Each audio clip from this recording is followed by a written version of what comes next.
we're live. Sorry. Cool, we're live. Let's see. All right, time to spell jam.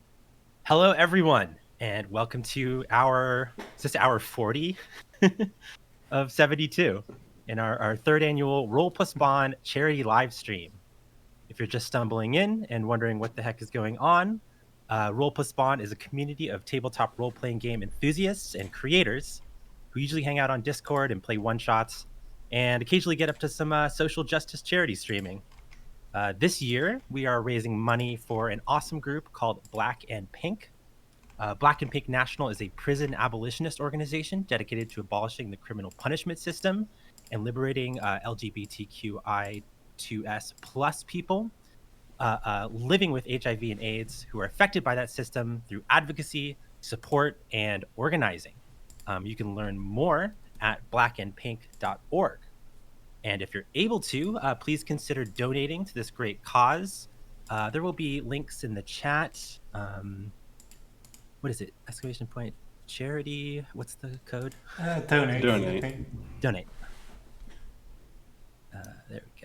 There we go. All right, cool. Anyways, my name is Devin. I use he and they pronouns. And for the next 4 hours, I will be running a game of Spelljammerz, a game I wrote about weirdos going to wizard college, which you can find at devindecibel.itch.io. And the game also has a theme song that I composed that you likely just heard if you're hanging out during the intermission. And you can find my music at devindecibel.bandcamp.com. And please consider hiring me to make music for your project. I'm eagerly looking for work at the moment.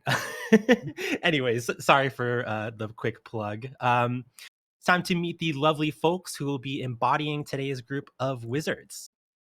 Tell us who you are, what your pronouns are, and where people can find you if you're the type that can be found. We'll introduce your wizards later. Let's start with Marigold. Hi, my name is Mary. I use all pronouns. You can find me on Twitter and Instagram at braverun__, and the games that I write at braverun.itch.io. I also have a Garden Ghost t-shirt for sale right now, and you can find that on my Twitter. Pretty easy. Mary's art is very cool. Cindi. Hi, I'm Cindi. I'm also frantically updating the overlay and stuff right now. Cindi is also hosting this like a champ. Yeah. Turns out it's very difficult to set up OBS when you're also being live because you also hosted the previous game. So shout out to OBS, I guess. Anyway, I use she, her pronouns, and don't try to find me on the internet. You won't find much. Don't you dare, it's forbidden. Yeah. Is it Maca or Mocha? I've never been sure. I've only read it. I don't care. Well, introduce yourself. Hi. I'm Mocha or Mocha, whatever. Or like sometimes also called Eric, which is like probably my actual name. Use they them pronouns. I do make games. And I sometimes wish people find me on the internet on the at the same time when they find me I usually start immediately to apologize for it, so who knows.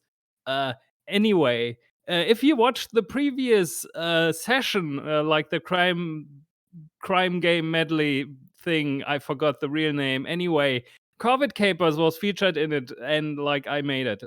So that was really, really cool to see, and thank you so much for like including the game in there.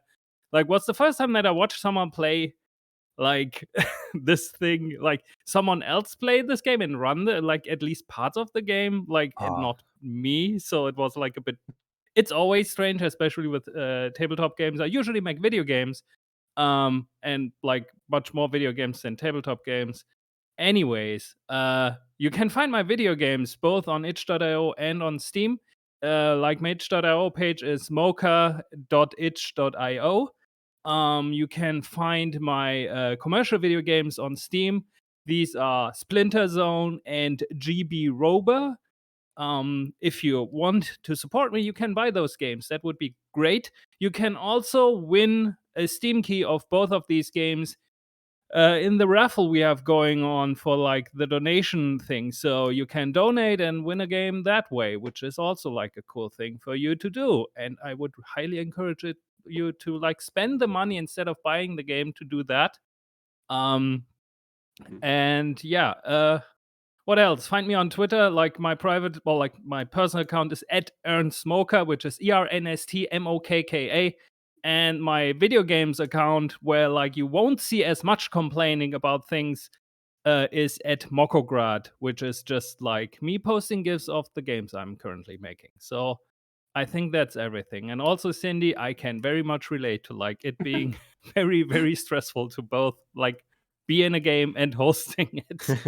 I did Well, that it's mostly yesterday. the switching from the last game to this game that was stressful, but yeah. Yeah, but like it's still like, oh, what is every button working? What is this? And like, and, like I forgot half of Yeah. the plugging I just did. I forgot yesterday, so it's Well, it Anyway. worked and we're going fine. And the chat will let us know if anything is going wrong.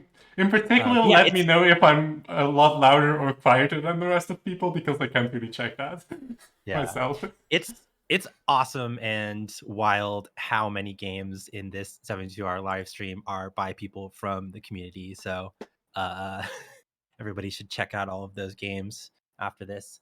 And lastly, we have HB. Hello, I'm HB. My pronouns are they, them. You can find the games that I make at gm36.itch.io, and you can find me on Twitter at BotherShelf, where I make no tweets. the best Twitter. Why tweet? Yeah. Yeah, why do it? Don't do it. If you're thinking of tweeting, just don't. I'm approaching my 10-year Twitter anniversary, and I'm very scared of it. Are you going to go to a reunion with all of your friends from when you first joined? I deleted almost all of my tweets from before 2015, I think, because I'm not proud of any of them. Anyways, let's stop talking about the hellscape that is Twitter and start talking Yes. about the hellscape Hellscape of that our is- own making. All right, let's get to spelljamming. So this is a game I wrote. The intro to the game reads, "You are an amateur wizard attending the Magic College of Cacophony and Kinship in Kyralia, an inscrutable city of polyhedral buildings on a strange desert moon full of mysterious and powerful entities and the ghostly echoes of other worlds. A glittery cloud of motes spew from a vast abyssal gash in the ground called the Aperture, veiling the city in magic. As a student, you and your fellow wizards are expected to use your power to help people and learn more about the cosmos. And group projects are worth 66% of your grade. This game is simple to learn and play and doesn't require any prep. And I started writing this game around the same time that I started reading the Discworld novels by Terry Pratchett. So this game has a lot of like absurd and chaotic energy, and was primarily inspired by an anthology actual play podcast that I've been making with Marigold that isn't out yet, but hopefully sometime this year, right, Mary? Yeah. Yes. We'll get there. It's sick. Anyways, in Spelljammerz, each of the players will have made a wizard student with a particular style of magic, and together this group will work on a group project assigned by a wizard professor that will inevitably make the world a weirder place. But we'll see how. The game loosely uses a Forged in the Dark framework, but I've completely twisted up that system. But yeah, let's get going. So today's story opens in the Tower of Council, where wizard students seek advice, either voluntary or mandated, on their path through magic academia. Does anybody have any thoughts about what the vibe of this tower is? I think there's like lightning outside of it. Like I imagine the inside. I have no clue what the like I don't know time frame of this world is, but like I'm immediately thinking very kind of like dark beige, like carpet flooring. Like it smells kind of like weird. You can't really describe it. Like weird school building. Like the parts of a school building where you rarely go, and then you're there and like, ugh. I love the juxtaposition of Mhm. this like terrifying wizard tower where there's like lightning outside, and then inside it's all just like Like a normal. community college. Yeah. Yeah, there's various office where different counselors are talking to students about their grades and the classes they're going to take. And the four of you have all had mandated meetings with a counselor, and you all happen to have the same counselor. So we cut to the office of Gino Mirage. They use they them pronouns. They are a middle-aged wizard counselor with extremely tiny circular glasses and pink hair. And when they talk, they don't open their mouth, but instead they have like a two-headed crow that perches on their shoulder that their voice comes out of. Mhm. And sitting across from them, behind their desk, Marigold, could you introduce your wizard and tell us what their look and vibe is? Yes. Yeah. So I'm playing Terracotta Pots, she, they. I have a big flashy jacket. It's like very bright and floral. I think it's got like a creamy white like undertone. Like that's the base color, but then like all the florals are very like fluorescent. Nice. The vibes are vibrant and kind. You want all of it? Goals No, and no, no, spell no. tech? Okay, just that. Yeah. So, terracotta pots, is it? Says the two-headed crow on the shoulder of this pink-haired wizard. Um, what is your goal here at the College of Cacophony and Kinship? Well, I wouldn't tell them my real goal. What's your real goal, and then what do you tell Gino Mirage? Yeah. My goal as written is become popular. What I tell counselor is, well, I'm just here to learn as much as I can and to make my family proud. Ah, great moral motivation. So tell me about this spell style you've been cultivating. Oh well, it's less of a cultivation and more just trying to get a handle of it. It's gravity. It it's gravity. Gravity I does felt there weird was a stuff certain around me. I felt there was a certain magnitude to you, certain massive presence. Interesting. So tell me in your own words, how you ended up on academic probation. Um, I was to class times. I guess too many times. Truancy.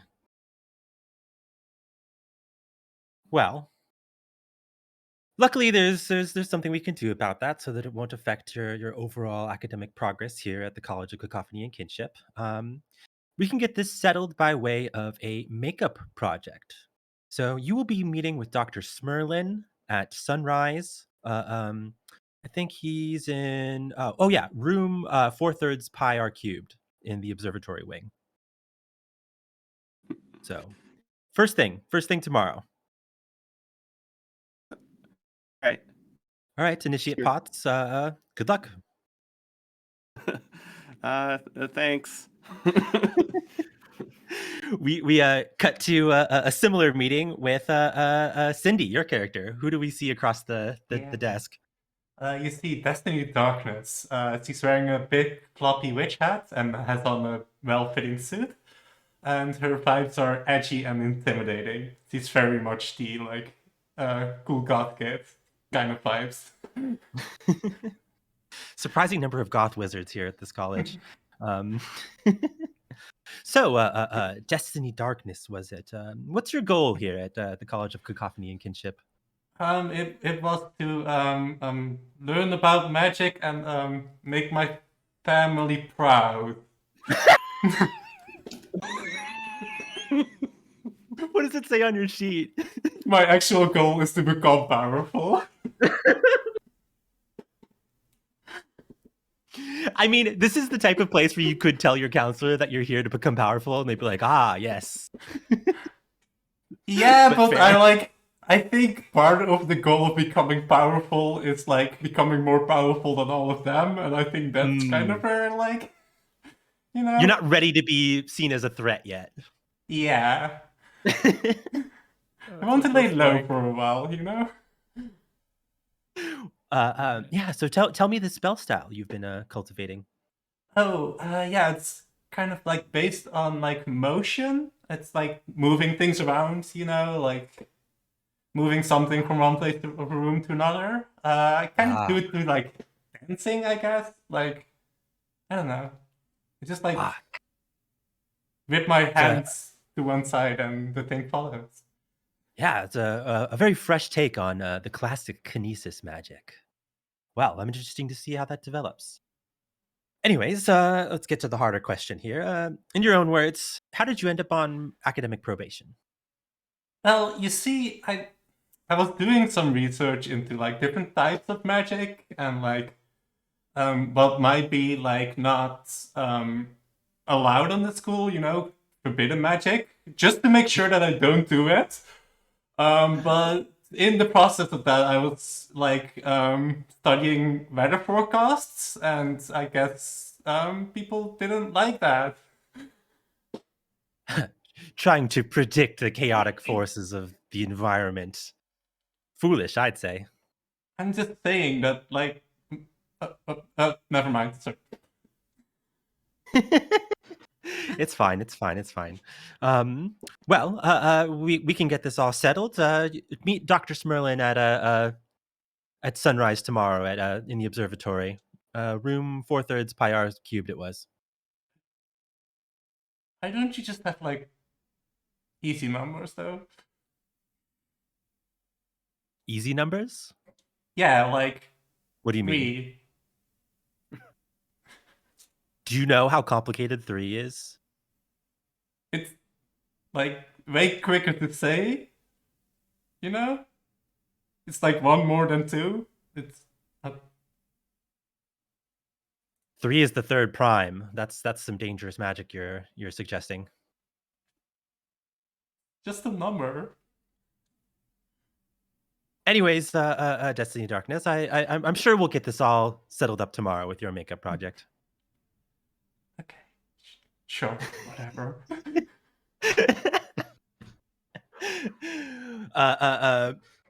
The next meeting, Moko, who do we see across the desk from Counselor Mirage? Okay, I need to focus. So we are seeing Evil Moon uses they them pronouns. Their look is they have a weird sword and a patterned dress. The weird sword, by the way, I recently decided like to go with all the themes that I currently had is the Moonlight Greatsword from like basically any FromSoft video game. For anyone who doesn't know that, it is a massive like blue-green glowing sword that is like Yes. bigger than your body. Yes, and it's moon themed, so I had to pick it. My vibe is beautiful and school with that. unsettling. Sorry, what? I said walking around school with that. Yeah. I was thinking maybe the weird part is that like I can see it, like everyone else sees it floating behind me, but I can't. So that's why it's weird. So you're not aware of this sword. Yeah, I mean we could go with that. Like if it just being larger is not weird enough, I feel. I mean, you get to control the amount of weird. I'm not gonna press you to go in any direction. Let's keep it big because then maybe I can do something with it.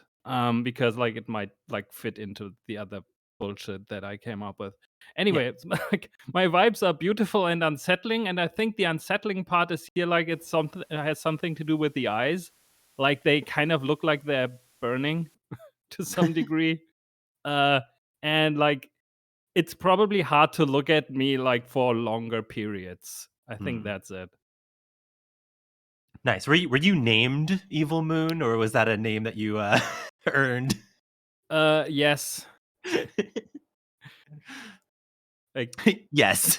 I'm going to answer every question regarding the name with yes. So we don't know. Evil Moon. Okay. So what's your goal here at the College of Cacophony and Kinship? I think they look. There is no window here. I think they look like at the like there's probably a clock on the wall that has stopped working years ago. Look at it. No, it works. It just has like 7 hands.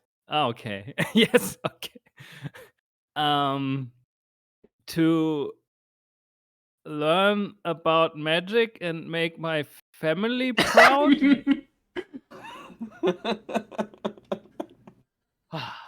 I'm glad there's such a deep a deep mission amongst our students. Yeah, definitely.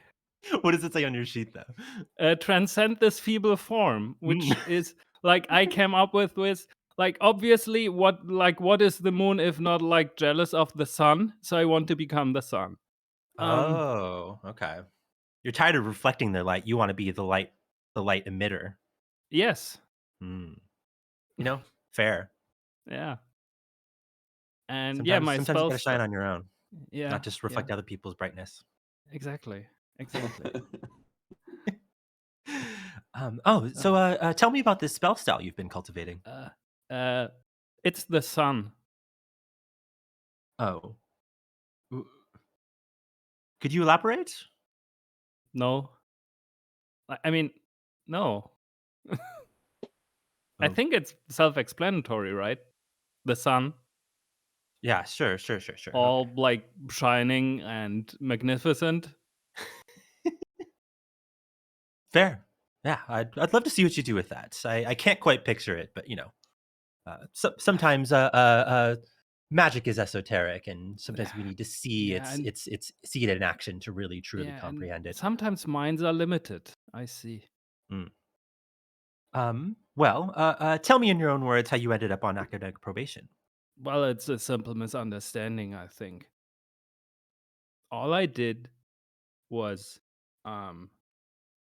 bring a tiny bit of this like celestial magnificence that is like shining above us down to this fairly mundane place. And apparently I was being told that's against the rules, and I put rules in like scare quotes. There aren't many rules here on campus, but the ones that are in place are here for the protection of the students. By the way, the city / moon of Kyralia does not orbit the sun. The sun sort of orbits it in sort of a loop, like kind of out in the distance. The moon itself orbits something called the spectral hole, which is like basically a supermassive black hole, but what if it was rainbow? Oh, okay. So you just like see this weird like bending rainbow thing in the sky at all times. Awesome. Well, we can get this settled with a makeup project. Meet Dr. Smerlin at sunrise, room 4/3 pi r cubes in the observatory wing. Smerlin hates me. They're always on my back. Okay, whatever. Smerlin just has high expectations. Yeah. But with your power of the magnificent sun, I'm sure it'll be fine. Okay, fine. Okay, lastly, HB, who do we see across the desk?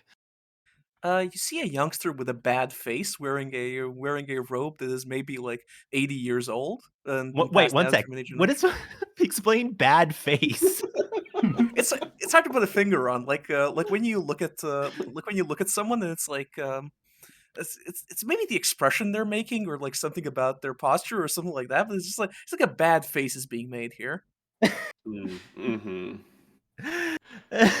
I've never looked at somebody's face and been like, bad. Yeah, there's like the billowing robe is too huge for them. It is it kind of envelops them. The sleeves are too long. The collar is popped. It like reaches up nearly to their eyes, and there's like a full head of like curly hair spilling out of the robe that makes this person look a lot like a head of broccoli that somebody swaddled in a robe. And of course, somewhere amidst all the hair and robe, there is a very mean-looking mustelid just kind of crawling around in there. For people who This don't know, is- mustelid is the weasel, stoat, ferret family, correct? Yeah, in this case, it's a stoat. I think skunks are mustelids too. Yeah, there's a lot of them, frankly. I'm a big fan of skunks personally. What's your name? I have many names, but often people refer to me by a variety of appellations, such as "you there," or "yes you," or "hey you," or "who's that?" I answer to many names.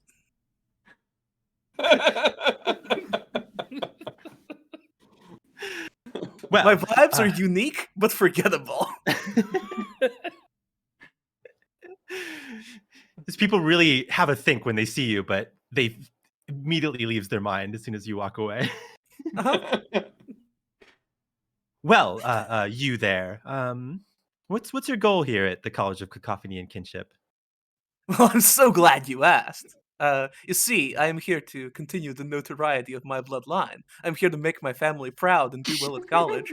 I come from a long line of legacy rejections.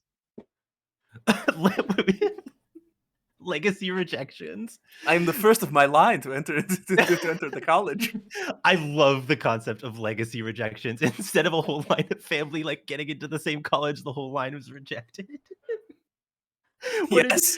What did you do to get in that your family before you could not accomplish? Well, it's not so much about accomplishment. You understand? It's about a certain lack of accomplishment. I had stayed under the radar, as you see. Ah, okay. Whereas the rest of your family was just too frightening to enter Too the infamous. school. Too infamous. They would Great. never be accepted. Great. But now that I'm on the inside, I'm hoping to really make them proud with my actions. Well, tell me about this spell style you've been cultivating. Oh well, this is a spell style that I like to call horrible curses. Okay. You like to They call are- it that. What is it? Well, they are horrible curses, you understand. These are properties that I attach to objects, people, and sometimes events, and that twist them into horrible, hideous parodies of themselves, and often curtailing their functionality and making, just in general, creating a bad time for everyone. I feel like the answer to this next question isn't going to surprise me, but how was it exactly that you ended up on academic probation? Oh well, it took me a lot of effort. There are only so many. There are only so many crimes you can do in this college that are not part of academic conduct. I eventually turned to laying curses on books. Also, I put my stoat to ill use. I smuggled in some of my relatives in the guise of animals, that sort of thing.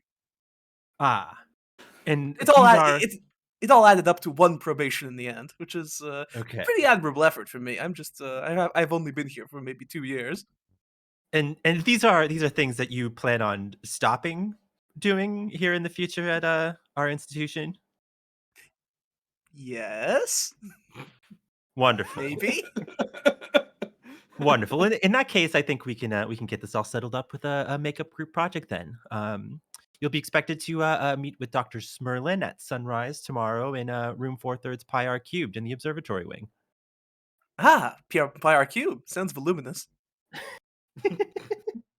Indeed.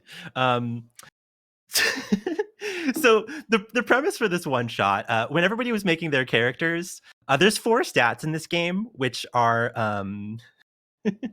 Bloviate, which is your social stat, Shift, which is your physical stat, Ponder, which is sort of your like mental perceptive stat, and then Evoke, which is sort of your like casting stat. None of these characters have a single point in Ponder. So these are sort of the not so academically inclined wizards. They have plenty of other talents, but book learning doesn't appear to be one of them. So they have all ended up on academic probation and are now forced to do a makeup project with Dr. Summerlin in order to continue their education here at the College of Cacophony and Kinship. Um, so it's the next morning. Sunrise, you all wake up first thing. You end up in a cold stone room.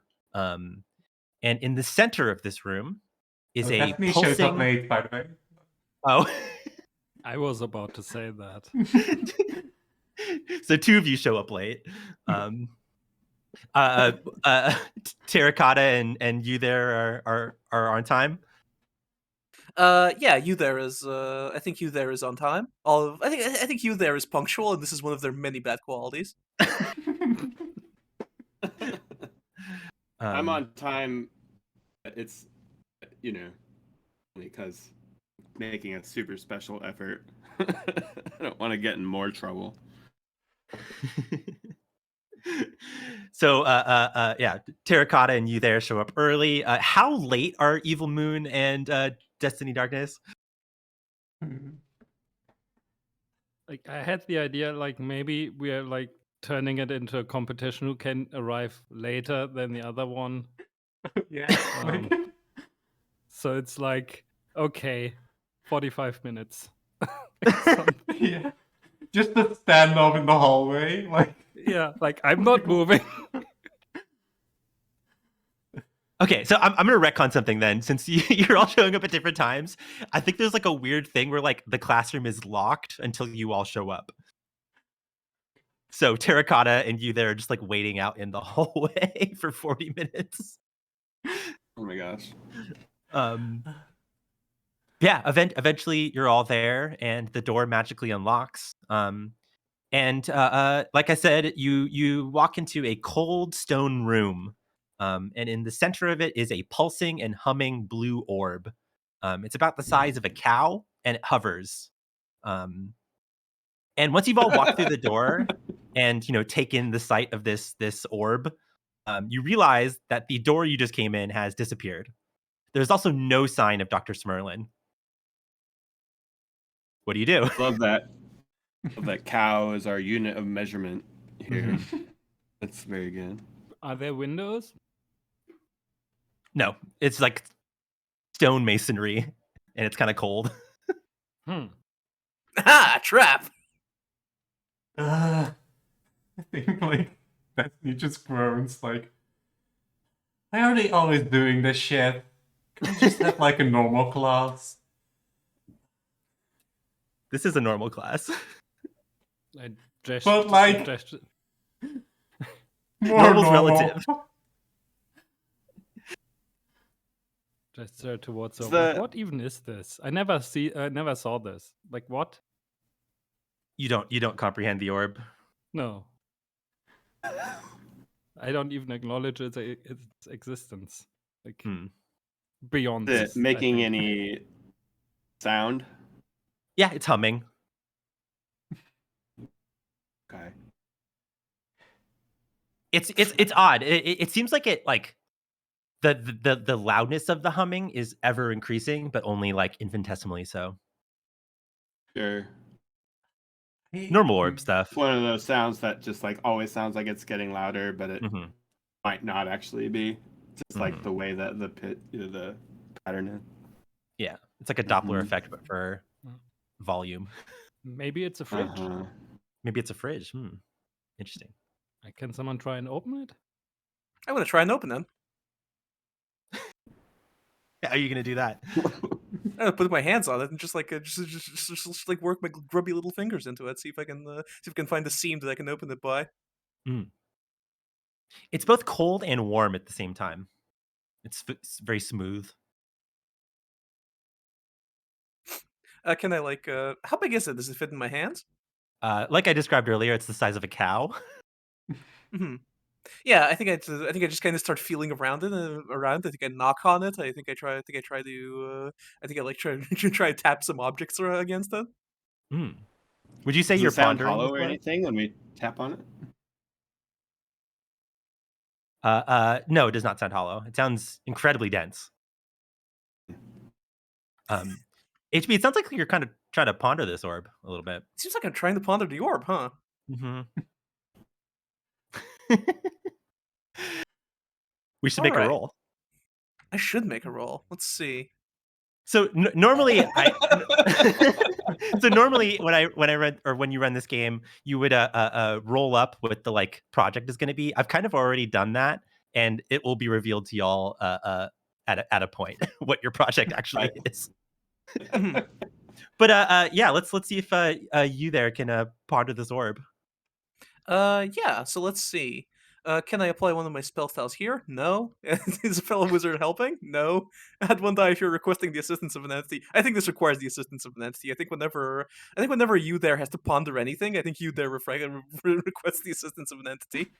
just to debrief all of the things you just said, how this game works is you will roll a pool of dice equal to the number of points you have in an individual stat, and you're looking for a 6. So unlike Forge in the Dark games where there's like sort of a scale of like 1 to 3 is a failure, 4 to 5 is a mixed success, and 6 is a success. In this game, only a 6 is a success. Everything else is a failure.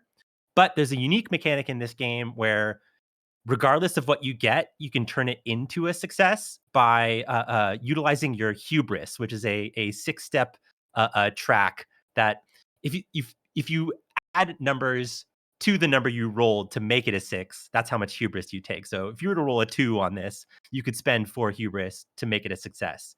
However, a success gained through hubris is always a mixed success. Something weird will happen as a result. Okay. So when you're when you're assembling your dice pool, you have your points in the stat. You have your spell style, which is your unique unique version of magic. If you can apply that to the roll, regardless of the action that you're using, you can get an extra die.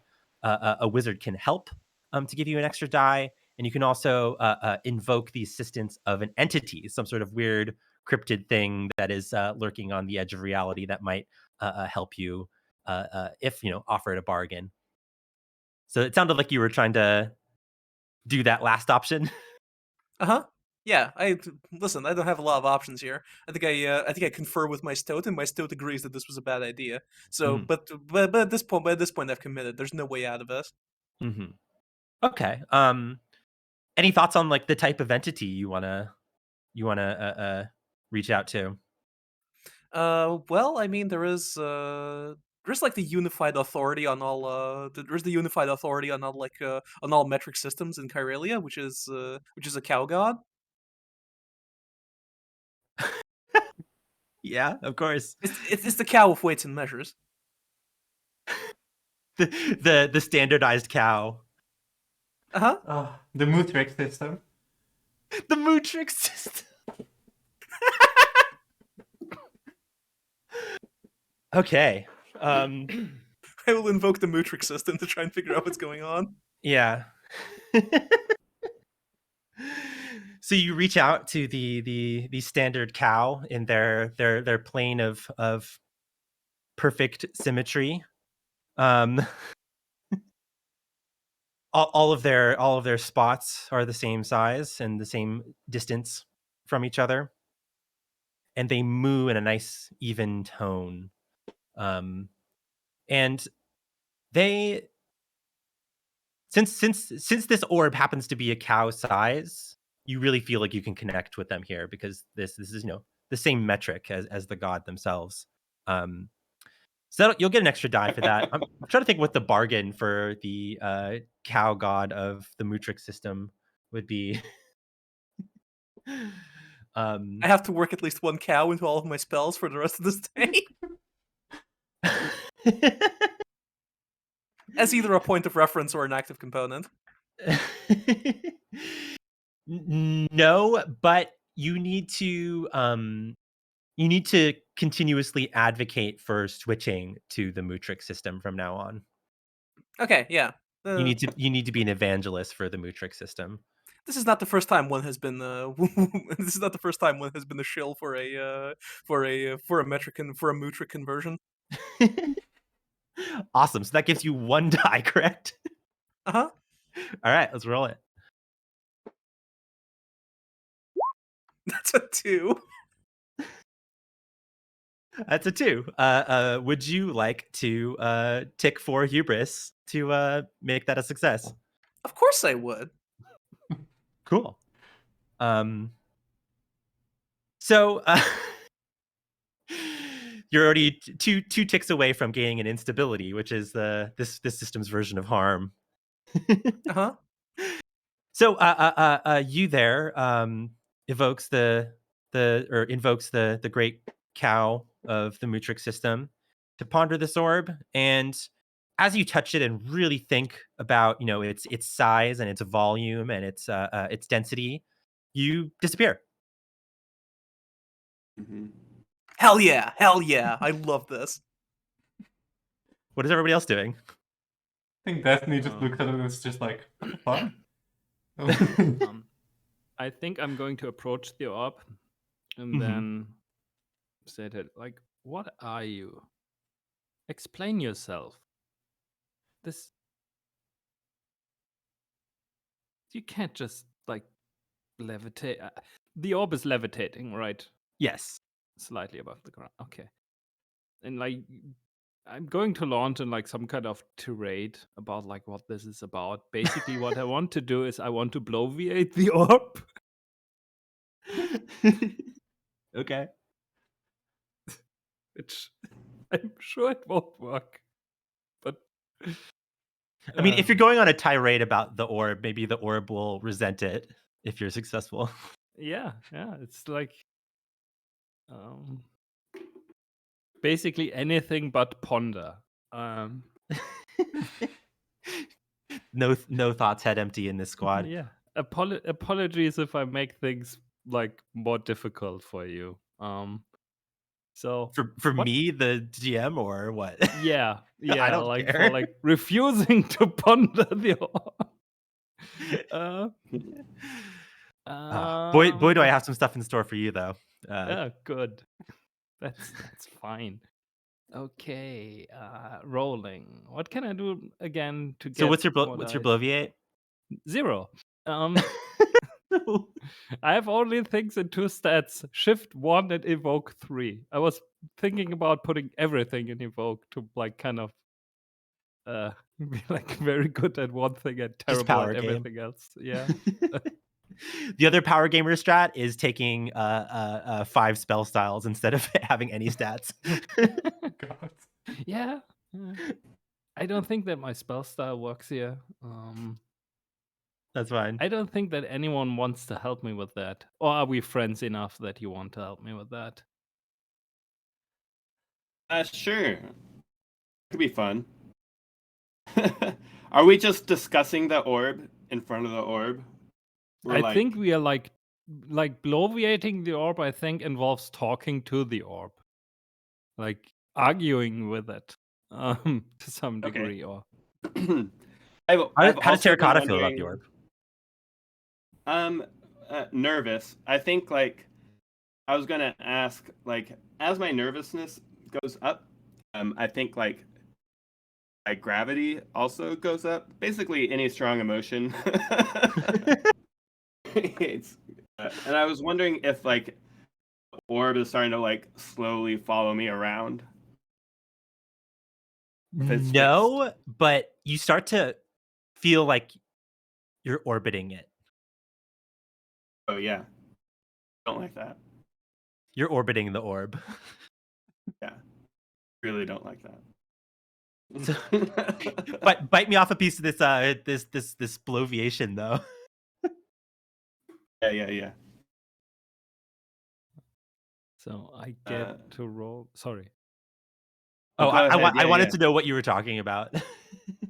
Okay, yeah. Yeah, I think I'm just I find myself orbiting the orb, and I think I just start talking, out loud, like talking to myself, but I'm talking to the orb and just saying, um, how are you doing this? This is not acceptable. You should not co-opt my gravity. Look, I'm trying very hard not to co-opt yours, and you are here just pulling me towards you, and it's the most I can do to just wander around you. What is this? I can't. Oh, All of stop this is happening pulling while on me. Terracotta is like slowly rotating around the orb. What is Evil Moon doing? I think like I was thinking about like it's kind of like bullying, like oh, look at you like being here like in the center of everything because you are so important. Like, like getting people to rotate. Oh wow, and you're so round and mysterious and like want people to think about you, but uh, like, you're nothing. You're so unimportant. Basic again, like kind of like trying to bully the orb. Forget pondering the orb. Let's bully the orb now. Yeah. Chris in chat says neg the orb. Oh my god. All right, so you have 0 in Bloviate, so you get 1 from Terracotta's Yes. help. Is there anything else you want to do to modify this roll? I don't think so. I'm very happy to roll just 1 die. Okay. That's a 4. That's a 4. I'm so going to spend hubris on this. I have Okay. no idea. Like, give me everything, every hubris. So since you agreed to help Barry, you also need to take half that amount of hubris. You take 1 hubris. Okay, yeah, sure. And the hubris is basically just like me assuming that it will work. Like, because I'm like, there's no way that I can fail at it. That's something like this. I mean, that's literally how the mechanics of this game works. Yeah. Wizards do not fail. They only make things messier. Great. So both Terracotta and Evil Moon blink out of existence. And now Destiny Darkness is left alone in this cold room with this weird orb. Yeah. I do think, I think if, like, phones were a thing in this universe, Destiny would have been looking at a phone this entire time. So in past games I've run of this, there's been a computer lab. In multiple sessions, people have had cars. So what the fuck ever, dude. Yeah, I think she's looking at, like, her phone, which, like, nobody else here has, but she has somehow, like, gotten the phone and, like, I don't know what's on there. There's probably, like, Wizard, like, Twitter or something, and, like... no, she's more of an Instagram person, I feel like. Wizard Twitter. I hate it there. I think she just posted a selfie with herself with the orb and just types fucking hate this orb. You know, that sort of stuff. Are you tweeting about the orb? Yeah, I'm just like, got like posted to this dumbass class, and now I have to like do something with this orb. What do you even do with an orb? It's just a fucking orb. It's just a circle, literally. Yeah.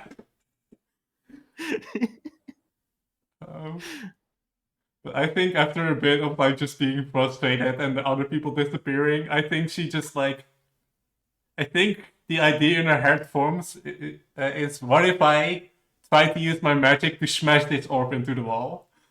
Ooh, okay. So you're resorting to violence now.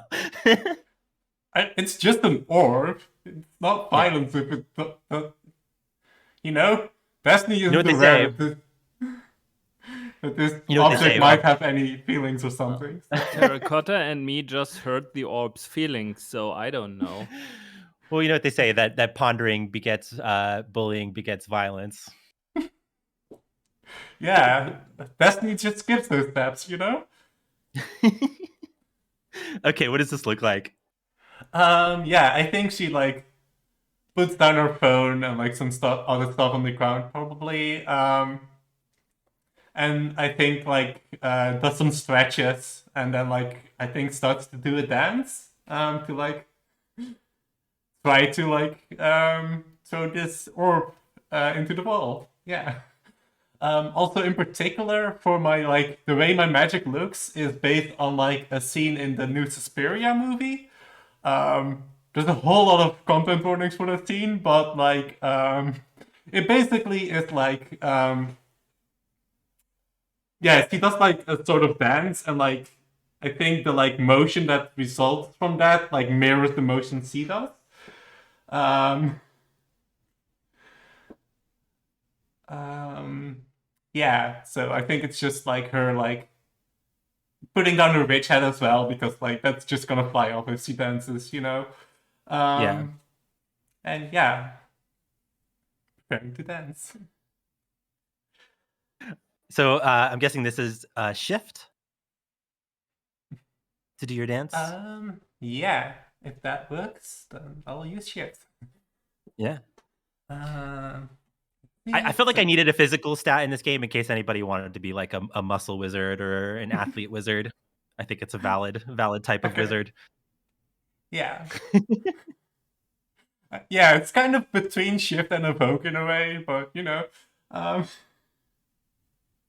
Yeah. Let's see. So I have 2d6 for shift then. Are you doing anything else to modify your roll? Let's see. Well, I'm using my spell as well, so I guess that's not a d6 then. Yeah, that would be 3. Yeah. No other wizards are helping because they ain't here anymore. They've all disappeared. And I'm not going to request the help assistance of an entity, because who needs that, you know? I mean, you have the most dice out of anybody who's attempted to do anything with Yeah. this orb. So Would liking your social media post count as help? no, Oh, no. the Twitter doesn't actually have anything to do with this roll. Oh no. I rolled a 3. That's my highest thing I got. So a 3, a 1, and a 2. Yeah, so you're gonna have to take 3 hubris to make this a success. Yeah. All right. You also disappear, but I guess nobody's there to see it because the room is now empty.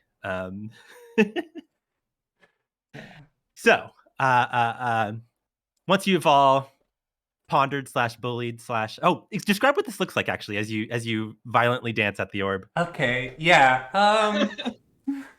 I think this is just like she doesn't move, but she like shifts her hands like to the left, and then like the orb doesn't move that much, and then she like more violently does it to the right, and then it still doesn't move a lot.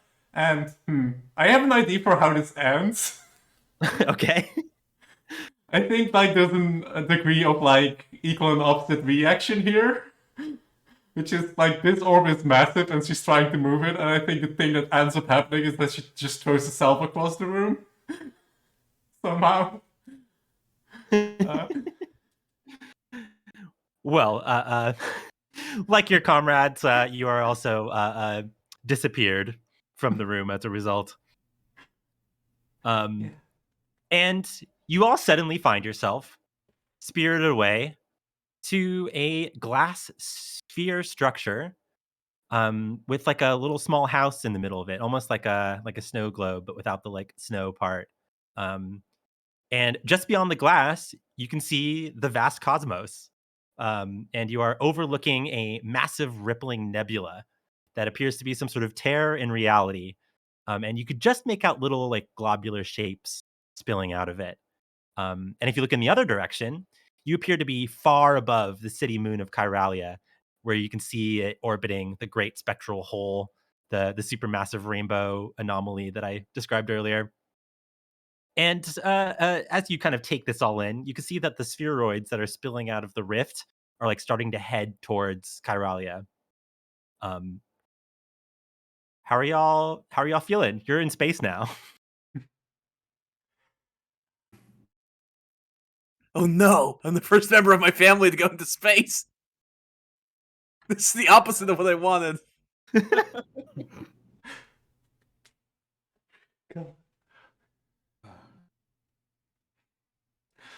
Initial reactions from the other wizards. Yeah, just think like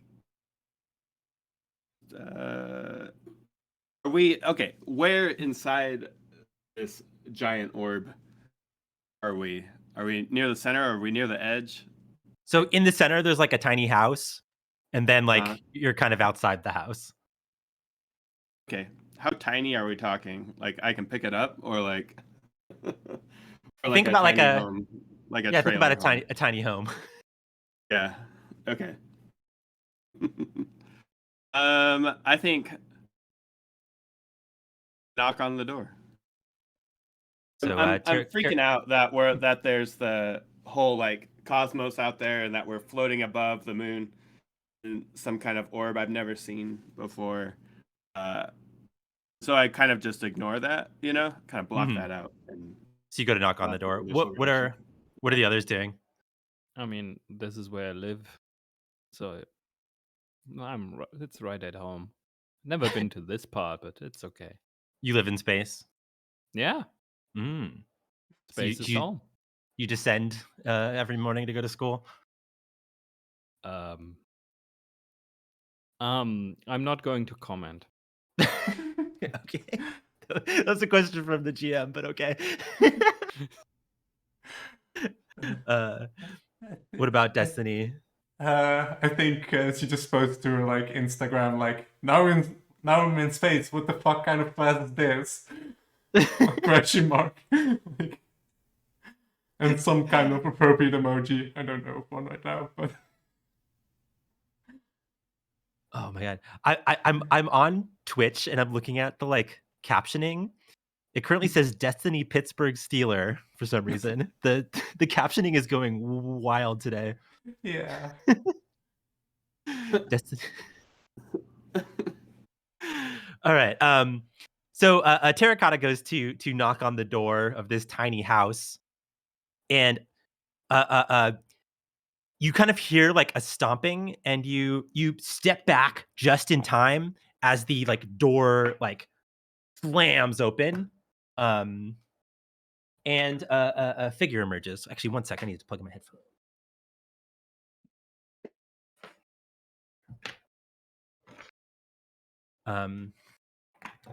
Sorry, one second.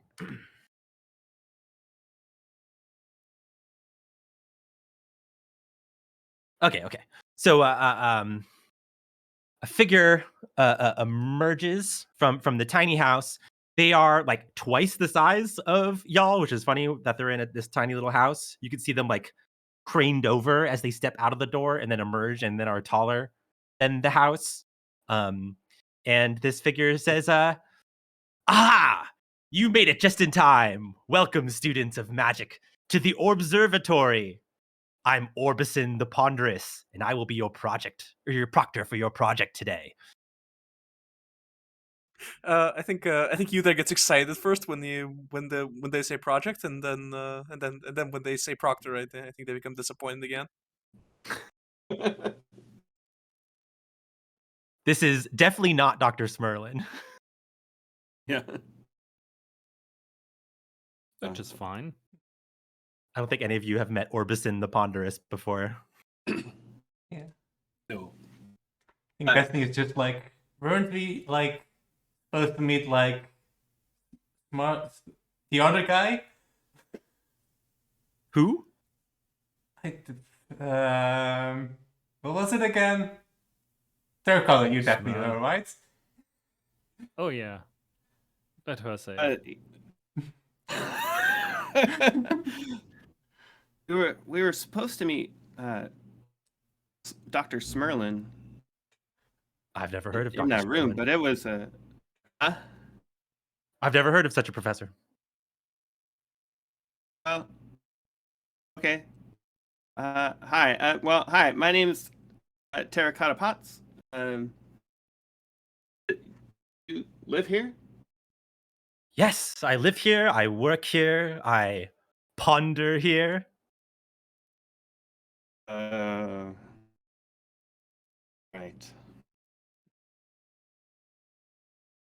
But why though?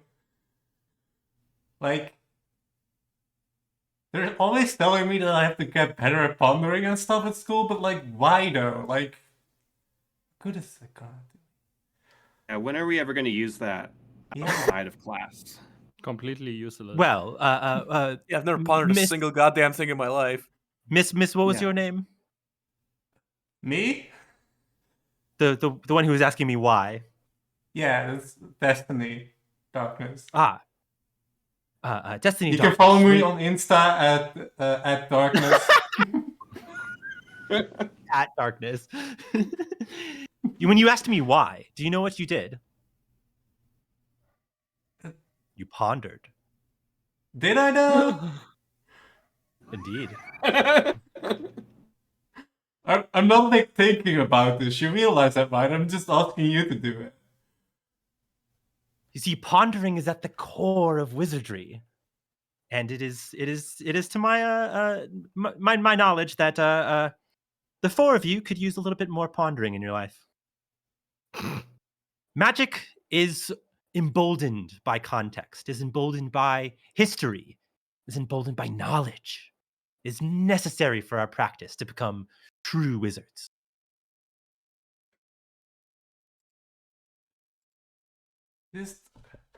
But like, why though? Why is the greatest first step? Anyways, like I said, you made it just in time. You could probably see over there, there's a puncture in space-time. It is connecting to the Orbiverse. And it seems to be spilling into our realm. And also Sick. right on time. Can't you hear it?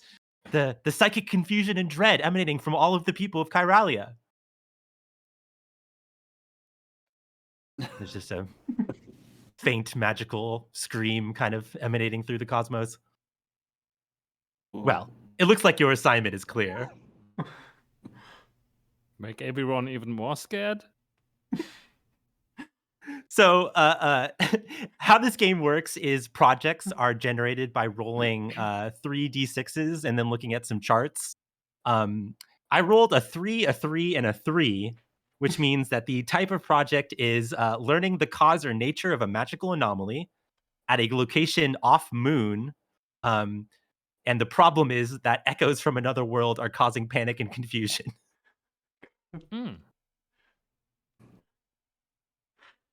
Oh my gosh. Okay. Orbison the Ponderous is like looking you over. It's like, I always love working with students who fall through the cracks. They tend to have fresher outlooks on magic. I appreciate your insubordinance. I was like you once. In fact, my professors tried to tell me the Orbiverse didn't even exist. Well, look at me now. Slow clap. I think like Destiny just post a picture to Instagram and it's just like, look at this dumbass. Oh, I forgot to describe this dumbass. So like I said, he's like twice as tall as the rest of you. He has a massive beard that like is longer than his body. It like drags on the floor, but he somehow doesn't step on it. And he's wearing like a jester hat, but like on the ends of each of the little jester hat spikes is like a different orb. So like a jester hat. Yeah, but like instead of bells, they're all just Instead of different kinds bells. orb. Yeah. Yeah. Like a jester hat, but the bells don't work. Could it maybe be that you opened the gate to the... And I just gesture towards the Orbiverse. To the ball dimension. Yeah. Why would I do such a thing? To the spherescape. The spherescape. Another apt name for it. The ball zone. I mean, you said that your teacher didn't believe you, right? And what better way to like prove like anyone wrong than to just like show them, huh? Oh, I would never do such a thing. So the way I see it is that we are supposed to clean up your mess, which is fine. I wouldn't consider this a mess. I would consider this an opportunity to learn, to understand, to ponder. Oh, He sure. smiles really big as he says that. Oh, sure. Yes. I'm going to ponder so much. Like the gestures, like frustrated in the air, like walking away. I never pondered before. Just to get a clearer picture of where we are. So we're outside a tiny home. Are we in like, so is it just like basically like a thick glass orb? Like there's not Mhm. like a flat ground. It's just a, There is a flat ground, so imagine like a snow globe. okay, right. What is the ground? Is it like a grassy, It's like a nice grassy lawn. okay. And that it's just that in every direction, so we can kind of see the whole inside of the orb. So it's just a house and an orb. Yeah. kind of the I'd situation? I'd Okay. say this orb is about 15 cows long. Uh-huh. Okay. How large are the orbs that are pouring out of the warp dimension? Various sizes. Ah, okay. Every kind of size you could imagine for an orb. And our like task is to figure out like what happened or why. Yes. So the type of project is to learn the cause or nature of this magical anomaly. Okay. We don't have to fix it. No. Ah, okay. Explicitly in the rules of this game, sometimes you're just given a project and you're told to like do something. You're never really told to like save the day. Yeah. Okay. We're just students. I mean, if this was some sort of world-ending event that was about to destroy all of Kyralia, they wouldn't leave that to the four of you, would they? They shouldn't. So Yeah, okay. I think I start just wanna, so there's other orbs just kinda like hanging out around our orb. Mhm. Okay. Well, they Wanna- seem to be going from this like orb rift and heading towards Oh. Kyralia. Okay. Okay.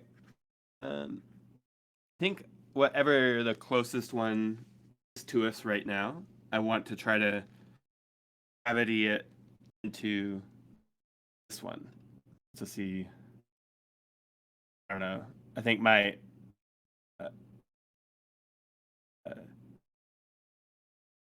unpondered thought is that maybe they're like bubbles and they'll just like kind of merge. Okay. Interesting. So you're gonna peep an orb, it sounds like. I'm gonna snatch an orb. Yeah.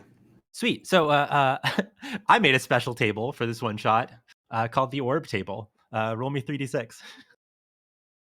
Okay, great. Is it? Well, I can just do it this way.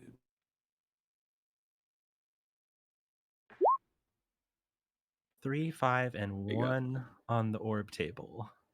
This is not in the book, but maybe I should add it. Let's see. Orb table would be Supplementary material. Yeah.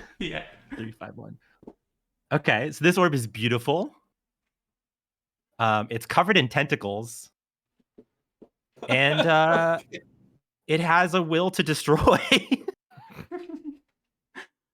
So this orb actually sort of collides with the like snow globe orb of Professor Orbison's like home.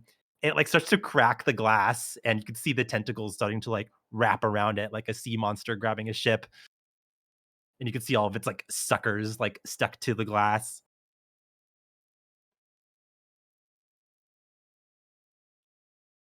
Oh, I know what to do. I'm going to curse this orb. Which Okay. one? I'm going to give it the most horrible curse of all. It has a will to destroy, and that will make it unable to destroy anything. At least permanently. Anything that it tries to destroy, it will unaccountably improve. Okay. What does that look like? I think I straighten out, like my sleeves go like like I start gesturing, like you can't see my hands, but you can see them disappear into my sleeves. I start chanting words in like a long forgotten tongue, and I think my stone is just going fucking wild. It's screaming. It's like running from one shoulder to the other. It's like I think if anybody tries to touch the stone, they will lose a finger. Hmm. This is vital to the casting, actually. Okay, sounds good.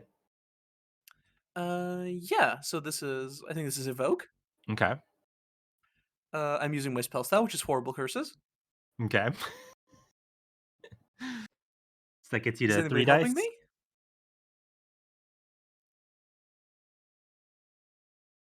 I don't Doesn't know seem how so. I can help. Yeah. That's the problem. Like maybe it's yeah, let's go. You go. Everybody else is just kind of watching to see what happens. Destiny is making a video, just in case. Yeah. Okay. Let's roll. Awesome. Actually, I have to advocate for the Mutrix system somehow. You don't have. I mean, you don't have to do it with every action, but you know, it's the great cow will be disappointed in you if you don't follow through with evangelizing for the Mutrix system. hmm Okay, I'll follow through on that, but depending on how this roll goes. Ooh, I'll spend one hubris to make that a success. Nice. Okay. So, what does this curse look like? I think this curse is like it's like I think the tentacles turn into like little skilled hands, and anything that the tentacle tries to destroy, the skilled hands put back together. So now this orb is covered in actually a whole lot of arms, What and an all of them are improvement. so helpful. I think you just hear like even more just like clap. It's like, great. I think the orb tries to like I think the orb tries to like upend a bit of landscape, but instead creates a nice flower bed. So it does manage to break through the glass, though. It does manage to break through the glass, but I think then reassembles it into an airlock. That kind of thing. Oh, so there's like a brief moment where it like breaks through the glass, and then there's like momentary like vacuum being broken in this like sphere, and then it puts the glass back together and then reseals it. Uh-huh. So everybody's like brought off their feet for a second as the atmosphere and artificial gravity of this sphere is broken, but then immediately fixed again. Yeah, and where the break happens, there's like a nice little patch job. It like looks pretty. It's very nice. Hmm. Adds a bit of character to the location. Yeah. This orb is pretty big though, so now it's like taking up like a good like 40% of the volume of the interior of the sphere. It's a And it's helpful orb, it's just despite like its worst intentions. Like Robinson probably doesn't mind. I mean, I have I'm scared to say it, but I have a theory about the psychic distress that I would like to test. Okay. So, like what we have seen here is that the orbs are strange and not very from this world, and I think like them pouring towards the our home is what's causing the distress, because like a giant wave of strangeness is approaching. Mm-hmm. So what I want to do is I want to turn as much as orbs as are there are as I can into tiny suns, and see if the psychic distress decreases, because people are now confronted with something they know, are aware of, and very much like, because everyone loves the sun. And why not have several of them? So are you not acknowledging the orb that is directly in front of you? You're trying to change a different orb? I want to change the orbs that are outside because, like, I would like to figure out, okay, why is there psychic distress? I mean, it's weird, but you know, and I think like, and I want to test this hypothesis. And I will like when like questioned, I will refuse to acknowledge this as pondering.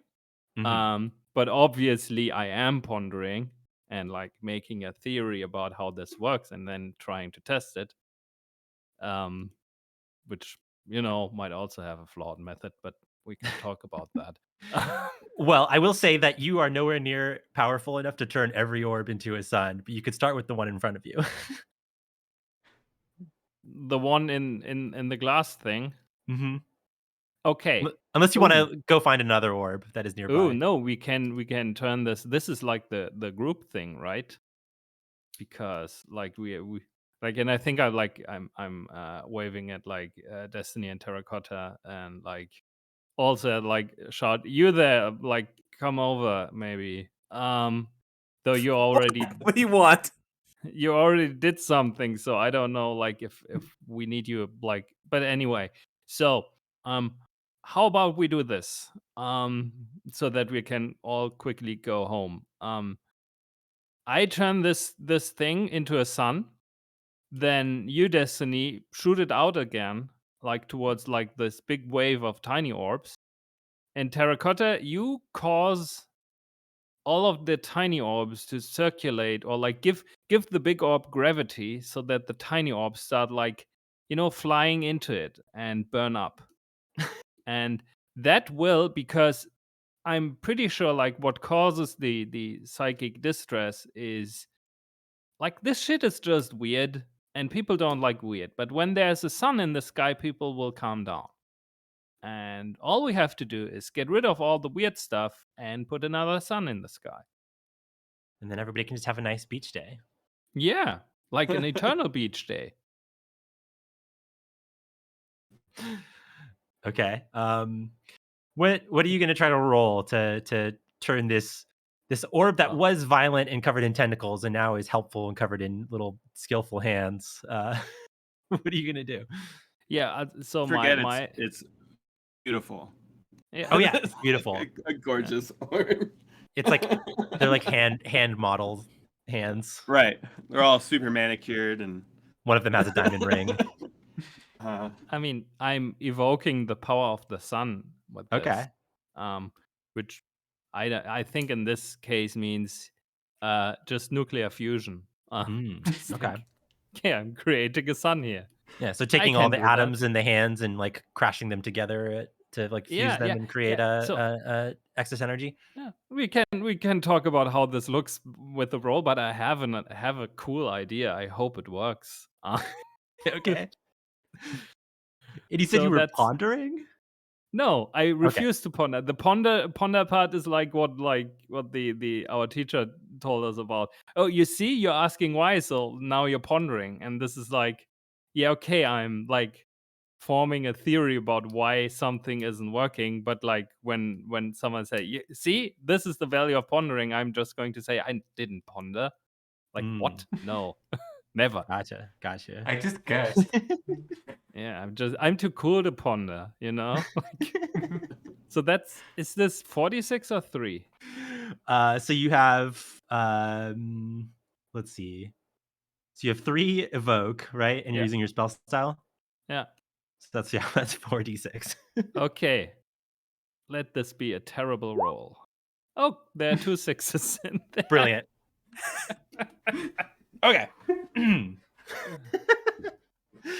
So, using the power of nuclear fusion, you start to like implode this like beautiful hand orb in on itself, so that all the atoms are crashing into each other and combining and releasing energy, and it gets suddenly very bright and very hot in this orb, and the like grass starts to like brown, sort of as if it's summer and it's starting to dry up, and let's see. Double 6 means you succeed, but also you start to attract the attention of entities. So just describe your success to me first, and then we'll figure out how this gets further weirded. What I want is that all the hands, like, kind of still being hands, but like it looks like they're like, you know, when you draw a sun, like, and you put like some sun rays around it, like when, you know, for a children's drawing or whatever, and it kind of looks like that, like Mm-hmm. the arm Doesn't have a sticking out. smiley Like, face. is this the entity? Uh, Like, I just, I mean, like, I had an idea for the for an entity, but I don't know. Like, maybe we attract the actual sun because now there's a Mhm. rival. Oh, yeah. So, well, I mean, if we were to track the actual sun, does that complicate your like situation being a sun wizard? To some degree, because one of my plans is basically transferring the power from the actual sun to the moon, to turn the moon into the sun. But that's a secret. Which moon? The moon that everybody lives on, or I a different guess moon? like that's the weird thing. When I named my character Evil Moon, I wasn't aware that we are living on a moon. So It's moons all the way down. okay. So if there's a different moon, I would probably take the different moon. But I also kind of like the idea of like my ambition is like ultimately someone trying to destroy the world. Like ultimate wizard hubris, you know. But yeah, Yeah. I So guess. you definitely attract the attention of the actual sun, and suddenly there's like a big sort of shifting of like orbital paths. The sun has you have the sun's attention, and the sun somehow like increases its gravity, and now everything starts to rotate around it. The like supermassive spectral hole, and also this like rift full of orbs. So now everything starts like rotating in a different direction, and you see the sun now, and it is staring at everybody ominously, whatever that means. Does it look like the Super Mario sun? Like Yeah. Mario Brothers. I mean, I 3D? didn't directly think that it had a face, but it does now. It's wearing Here we are again, shades. old I need to pal. know. So anyway, I think I'm just going to ignore the sun and like gesture towards like Destiny and Terracotta. It's like, okay, I turn it in the sun. You just like get it out of here before we all burn up. It is getting increasingly hot in here. Okay. I think Destiny's just like, ugh, sure. Like, I puts could down. help. I could help by making it a bit less hot by basically trying to like contain the like reaction at least for a bit. Make it a red giant instead of a healthy yellow sun. Yeah, at least for like Red Giant is a bit also terrible because it's a giant. But you know, like okay, like there's a reaction going, but I can slow it down a little bit so that we have a bit more time.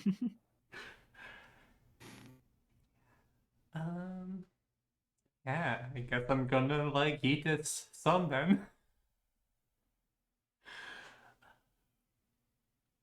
Someone open the air hole, like the airlock, maybe.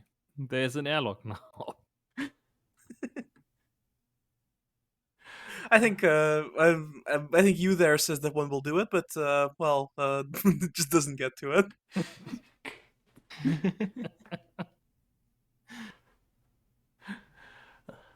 Look, this is what no ponder does. You don't think about the airlock, you just think about eating the sun. Yeah.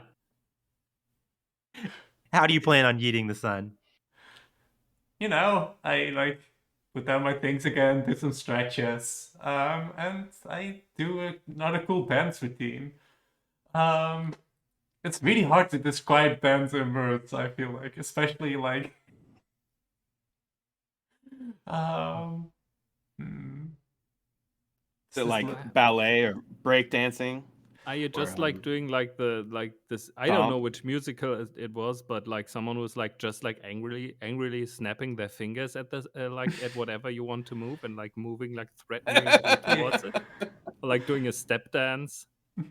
I think it's more of a like it's very much like large movements in the dance, you know, like it's like I think more of a, like a modern like ballet-ish thing.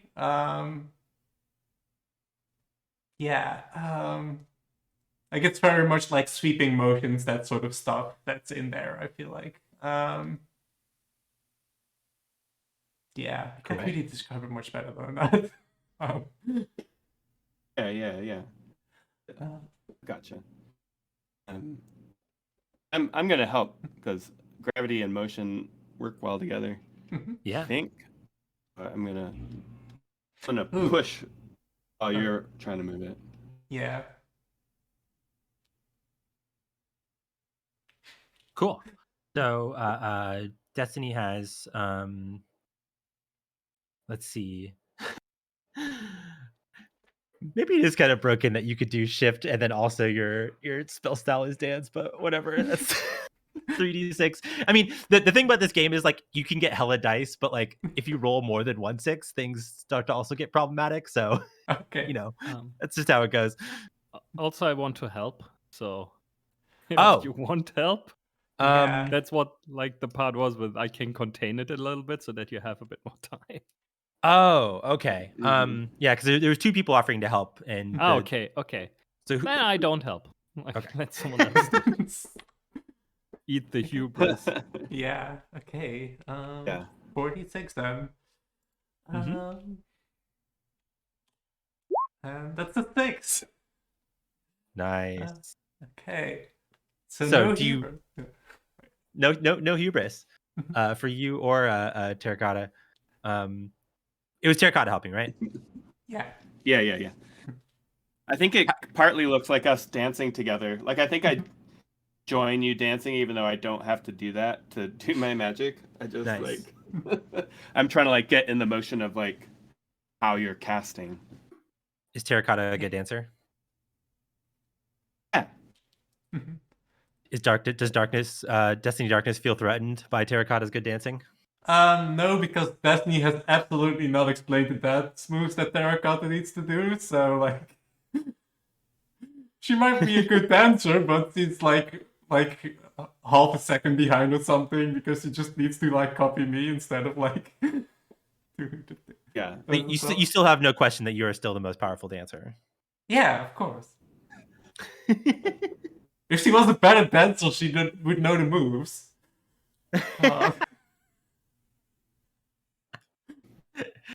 All right. So you yeet this orb through the glass. Sure. I mean, Any particular direction? Is there like a large hoop somewhere? The rift. Yeah, there's the rift. I would say a hoop is a toroid, a torus. It's just definitely not an orb. So no, none of those. Okay. No donuts. Damn.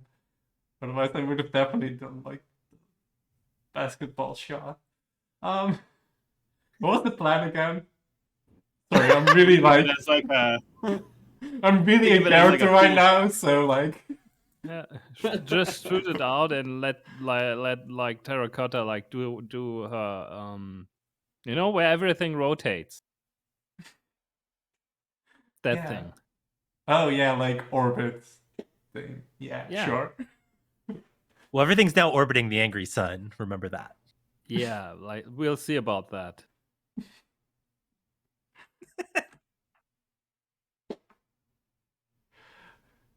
So where are you yeeting this orb to? Yeah, I guess just like out of like the thing that we're in. So it like gets in an orbit around us, or I guess we get in an orbit around it. I mean, the orbits have yet to be figured out. I think that's Terracotta's job in this plan. Yeah. Yeah, you're just doing the launch. You still need to like circularize the orbit and do stuff like that. Yeah. Excellent. Well, you dance and you fling this orb through the glass. The glass shatters. The orb flings into the distance of the cosmos. I imagine now it starts to orbit around the angry sun as well. And the like the glass sphere that you're in now starts to fill with a vacuum or starts to evacuate. You see Orbison the Ponderous quickly runs back into his like tiny home. And then the tiny home like bursts out of the ground with like little like rockets underneath it, and he starts to fly towards the orb rift. So he just wants to Uh, leave. And you're all left here about to suffocate in space. Aha, I think not. I'm going to curse us. Curse all of us. To not have to breathe. No. I'm going to curse us to be unable to breathe air and be only able to breathe vacuum. I thought you were going to curse space. Don't be foolish. I can't curse space. That's far beyond my current abilities. I can only curse ourselves.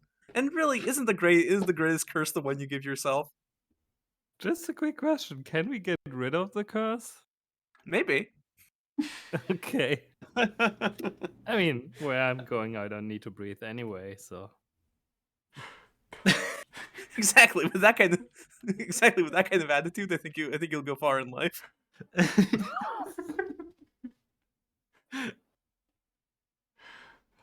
All right, I'm gonna try and make it space worthy. Okay. What does this look like? Specifically, I think this starts off with you there, just kind of leaping out into the vacuum, like fully leaning into being pulled out into space, and just like once again spreading arms wide, like just kind of giving oneself over to the void. Okay. Just accepting your place in the universe as void breathers. Yeah, exhaling all the air inside of oneself, and then becoming truly like void cursed. You And know, then ideally spreading that love around afterward. filling your lungs with a lack of anything. Or in emptying my particular. lungs would be more correct. Yeah, what do they say? Physics doesn't suck. Yeah. Anyways, yeah, let's make this happen. So you're using evoke. Yep. Cool. Are you getting help or invoking an entity? Am I getting help or invoking an entity? Let's see. You're definitely using your spell style, so that's at least 3 dice. Uh-huh. Does anybody want to help? Because I think you there provides a minimum of explanation of what would happen here. Yeah, I think I. Oh, go ahead. Oh, yeah, you said you were going like to the breach and going outside, right? Yeah. I like push you along with like my dance magic. Yes! Yeet me into the void! Yeah. It is where I belong. Does next you step just in the say ladder that, of, or does Destiny just intuit that? I think once you've done it, you get the sense that you there really got a kick out of it. Okay. Yes. Great. All right, we got to roll though. So that's 4 dice. 4 dice. Still disappointed with the lack of Mootric integration so far. Yeah, Maybe once we get into the I guess there's some possibilities here. Anyway. Okay, roll 4d6. Yeah, that should be enough. It isn't. it's a 2, a 4, a 4, and a 4. That'll cost you 2 hubris to turn into a success. Hey, you know what? I'll take it. I want to take that instability. Yeah. And Destiny, you take 1 hubris as a result of your help. How's everybody doing on hubris? You there's close, Just huh? have one. You there is full up now. Like you there had 5 and now took 2 more. Oh, okay. So we got our first instability. So Yeah. clear your hubris and then take 1 hubris for spillover. And then roll me a d6. That's a 2. That's a 2. You gain an instability, unfamiliar horns. Cow horns, bull I was about to horns. say the same thing. Nice. You there now has cow horns or bull horns jutting from underneath your like mop hair hood combo. Uh-huh. So now Um, looking like if you swallowed up a bit of broccoli and then that broccoli became the devil. sick. What does the completion of your spell look like as everybody now gains the ability to breathe in space? I think all of us start gasping for breath inside the inside the vacuum of space, just kind of soundlessly thrashing around, and it's not pleasant, but this seemed to be livable. That's the question. How do we communicate? Gestures, I love also how- telepathy. I love how this this project, which was about okay, you have to be thoughtful about editing us, just like creating a complete mess within 2 minutes. Like I've never played a game of Spelljammerz where that didn't happen. you have That's to why I say- ponder. Okay, I'm going to turn this into an indoor sun. I think in the in the directions itself, I wrote did I say help people with a question mark next to it? Oh, I didn't, but it's implied. Right. Implied question mark. Yeah. Implied question mark. Oh. But yeah, you spent hubris to make this a success, which means I also need to add a complication to this. So you got yeeted out of the orb as you were doing your curse. So everybody else is fine, but now you are flying through space yourself. And you collide with an orb. And you don't really see what's happening, but then you open your eyes and you see a distinct white and black pattern on this orb. The And Holstein pattern. You feel a vibration as the orb moves. Cut back to the rest of the party. What is everybody else doing? Yeah. You were struggling for breath, but now you can breathe as you were cursed now to Yeah. breathe the void. I think do want to say I think we've all passed telepathy 101. We can communicate with our brain thoughts. I think like you get a DM on Instagram that is just like, hey, what up? You up? Oh my god. Yeah, I think I just like shrug the other two that are still here, and start like. No, well, I think like what I can do is like kind of like a gravity sphere that we can use to like kind of travel over to where Destiny ended up. No, there ended You up. there. You there, yes, you. I think that's what I'll do. Is just kind of like bring us together and then travel. Yeah, I mean, in that direction. you could take like the remnants of this like sphere thing that you're in and like condense it into a ball that has gravity that you can all like sit on and float around on. There we go. Cool. Sounds like you're trying to evoke then, unless you have another idea. Oh, that's what I was thinking. Cool. So that's 1 die. Do you have anything you want to add here? Is anybody helping? Are you invoking an entity? I'm using my spell style Okay. as well. Okay, duh. So it's 2 Um, dice. But yeah, I'm not sure about anybody helping. Oh, just as a reminder, I should have brought this up earlier. In case you don't want to spend hubris on a roll to succeed, you also have a score called your resistance score that is equal to how many like vertical dots you have in your skills, kind of like resistance in Forged in the Dark games.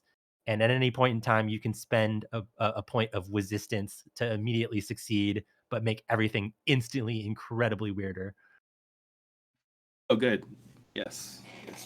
So I just wanted to make sure that everybody knows that's on the table. Right. Yeah.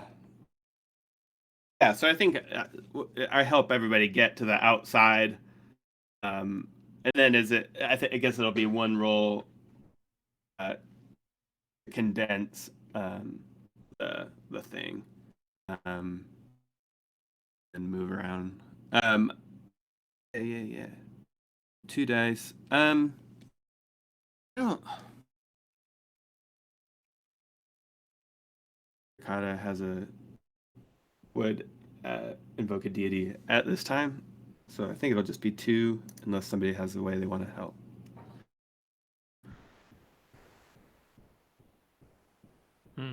Cool. I don't know. Like, what would be a good way Yeah. to help here? I don't know. Like, Yeah. should I cheer you on? Like, Oh, can do I can. this? Oh, I can help. Oh, please.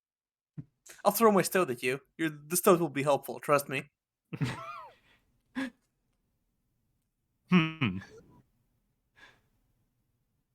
Assuming you cursed the stoat as well.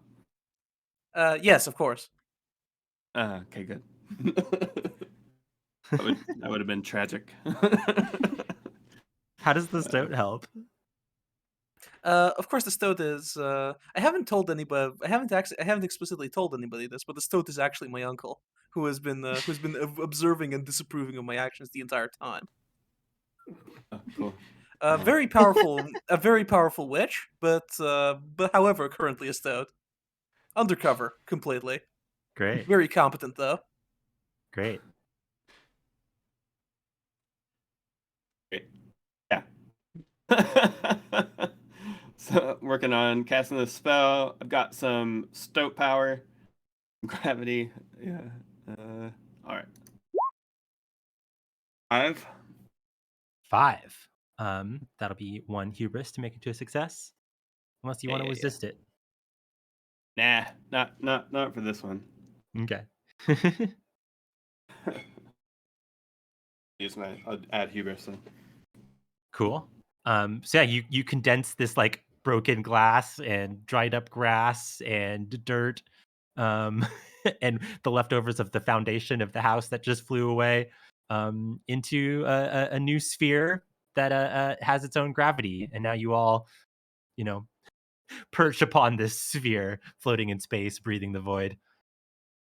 Mm-hmm. Like you do. Yeah.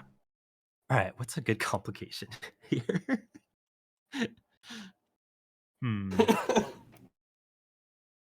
Everything feels pretty simple right now. It's pretty hard to think of something that you could add. There's nothing weird going on. Nothing weird at all. Yeah. I mean, we do have our own gravity, and there's like a ton of orbs around. Yeah.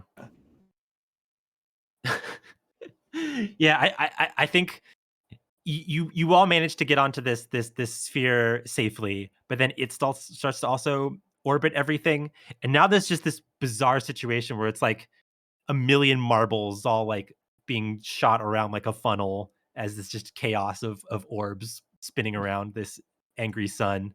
And I think the sun is still kind of pissed off about the mini sun thing.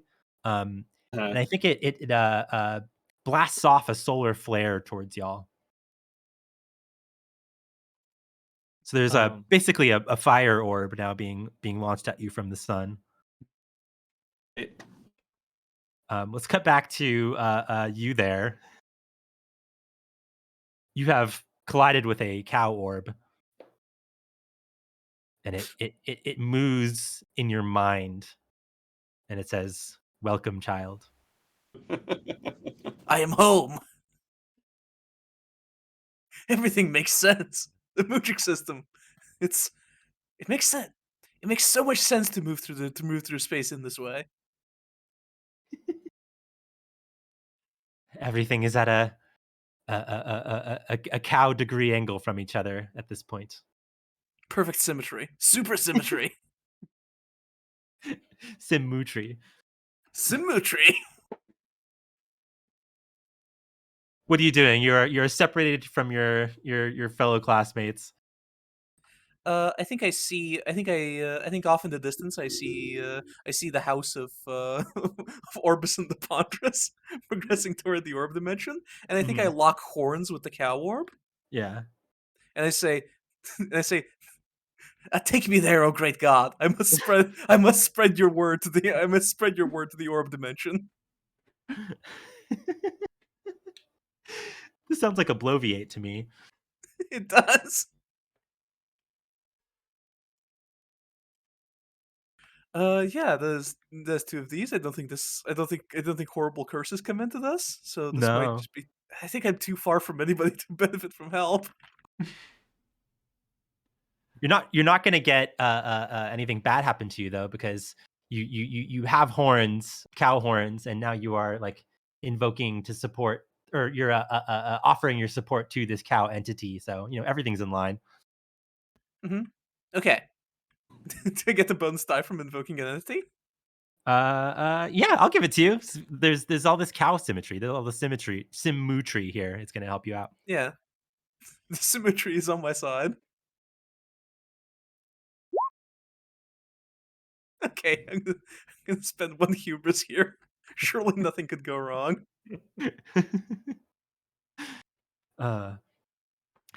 This isn't like an instability thing, but I think as a result of aligning yourself with cow kind, I think you start to like very, very infinitesimally change into a cow.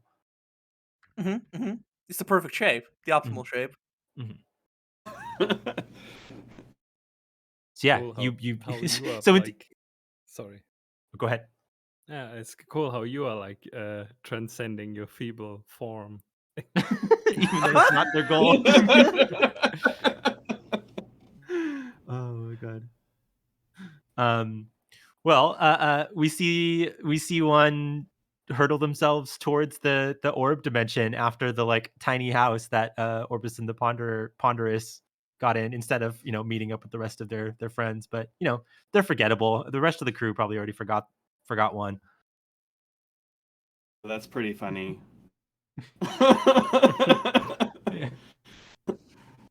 Where'd this stoat come from? I can't remember. Anyways, being here before. back to the other crew. We have Evil Moon, Destiny Darkness, and Terracotta Pots on this little makeshift orb ship with a solar flare hurtling towards y'all. I'm going to do something that I hate. Oh, sorry. Yeah. I said we would take a break. Oh, Do we want to resolve this first, or take a break now? I think it's like a cliffhanger, like a commercial break starts with like the sun flare roaring towards perfect. us. Cool. How about we take a 10-minute break, and come back at 4 after, and do the second half of this group project. Yeah, that'd be great. It's Sounds going great. so well so far. I have no clue where this is going, but I have we'll no find clue out. what we're about to find. What we were supposed to find. I don't think that this will happen. Let's see if we have like students when everything is gone. All right. All right. See you Let's in go to 10. break, and we'll see y'all in 10. Yeah.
And welcome back to the Roll Plus Bond 3rd anniversary charity stream. If you're just tuning in, we are currently playing a game called Spelljammerz about weird wizard students. And this charity stream is in support of Black and Pink, which you can learn more about at blackandpink.org. And you can donate using the link in the chat. Also, I hope you are enjoying the intermission music for this 72-hour live stream. That is all stuff that I composed in the last year. I am a for-hire composer, and I'm currently looking for work. So if you're digging it, please hit me up. I'm at devindecibel on Twitter. Give Devin your money. Sorry, I got to keep repping it, but I'm poor as hell right now. That's fair. Like, you have to. This is like the awful thing, right? Mhm. Let's Anyways. just say fuck capitalism for the bingo. Oh, for sure. Yeah. Yeah. Because what? Speaking of being poor, Truly a wretched system that we humans have devised to subject ourselves to. Anyways, let's get back to this magical world where I don't know. We haven't really talked about if capitalism exists in this world, but I don't really want to. Not relevant to our current concerns. Those concerns being a giant solar flare hurling towards 3 of our students. As they we don't know what the space. cause of the despair that we're like feeling is, right? That we're seeing. I don't know. All right. So yeah, terracotta pots, destiny darkness, and evil moon careening through space, breathing in the void due to the curse laid upon them by their friend, who's turning into a cow that they've forgotten. Anyways, stuff's been happening. If you're confused, then so am I. Anyways. So I have an idea. Like what I like started to say before we went to break is I'm going to do something that I hate. Okay. Because I'm going to draw from the power of the moon, which is to reflect the sun. And I'm doing that with my strange sword, which again looks like the Moonlight Greatsword from Dark Souls. Unfortunately for the reference Twitter, like the images that I have are like unable, like weird to post in Discord and whatever, so I stopped trying. But if you look it up, like one of those. So I'm going to pull it out, and the cool like let's invoke an anime or something, like I'm just smacking the sword into the solar flare and like shooting it back at the sun. Oh, okay. This is kind of like a Link fighting Ganondorf kind of thing too. Yeah, something like that. Yeah, like using a sword to like reflect energy is always cool. There's also like a touch of tennis in it because you're returning something. Yeah. It's also made cooler that you're standing on like a makeshift orb careening through space that is about to collide with the solar flare. This is a very it's like cosmic baseball. It's just like The sun I'm bending. cursing. Yeah, I'm cursing the sun because it's making me do this. And again, I hate invoking the power of the moon, even though I have it. I don't like it. So I guess that's shift, right? Yeah, that sounds like shift. Yeah. I'm definitely not invoking my spell style. So that's That's 1 die. Are Destiny or Terracotta helping you yeet the solar flare with a sword? Yes. Happy to help. I'm always gonna jump in to help because I've decided it's part of my character to. Well, you want to be popular, so you want everybody to exactly owe you favors. So if anyone else wants to help, just feel free to tell me that. But I'm always going to offer to help. So I'm gonna make the sword have more gravity. Have more of a density to power with the strike. Sick. How about me invoking the power of the moon or like the moon directly as an entity? Oh, I like that. And we can talk about the moon maybe like in that instance in general, like maybe as like an abstract concept, like maybe not the physical moon, but the moon, whatever mean, it is. In many Moon god. cultures, it is considered a font of power. Yeah. Just Probably also to decouple from like we are living on the moon a tiny bit. Well, there's moons that orbit moons that orbit moons. It's like I said, it's moons all the way down. Okay, so good. Moon So I'm at moons. 3d6 now. Mhm. Let's see what happens. Oh yeah, I forgot the R again. That happens sometimes. And I typed a B. Yeah. Okay. Oh, there's a 5. I want to resist this. Okay. So I only have like 1 resistance left, I think. I have 2, right? Yeah. Yeah. Okay. Because I think it's funnier like if things go really weird when you invoke the moon in this instance. Yeah. Mhm. Now, you're not gonna like what I'm about to say, or at least Evil Moon themselves is not really gonna like the consequences of what's happening here. So you invoked the entity of the moon, the abstract entity of the moon, in order to power up this giant sword strike to deflect this solar flare. And anytime you invoke an entity, the entity asks something of you. And what they have asked you is that you cannot forget the moon. In fact, the moon and the sun must become equal in power. Okay. Ooh. And you feel your skin start to shimmer with moonlight. For a second, I thought the moon asked that you call them once in a while. I mean, that's implied. Yeah.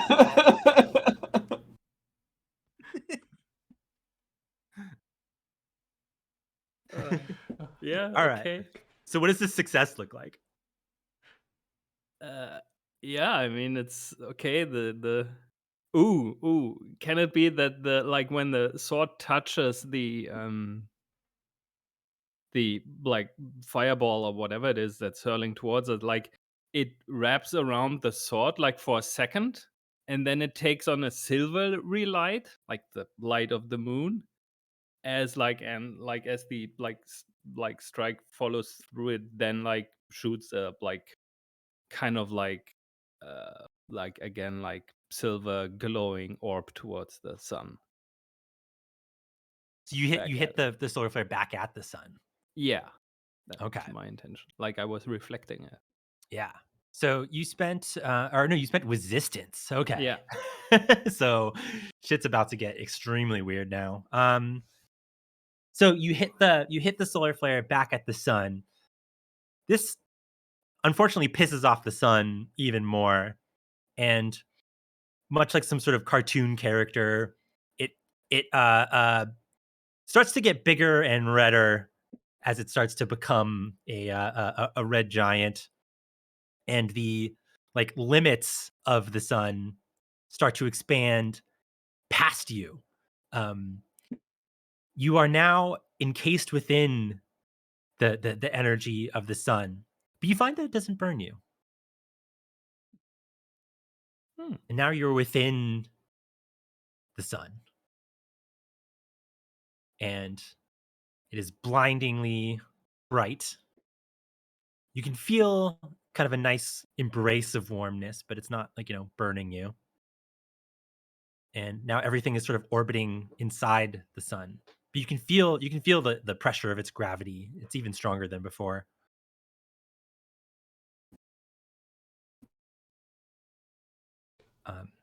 But unfortunately, it's kind of hard to see through all of this solar material. So you're just like hurtling through the sun, and you don't know where you're going now. Oh, okay. Is there enough vacuum for us to breathe though? Yeah, but it tickles your lungs a little bit. Also, you're like breathing in helium, and you're all talking really high now. We're all encased in the sun? Mm-hmm. Okay, cool. To know. And I don't know why you feel this, but you feel like the sun won't let you leave.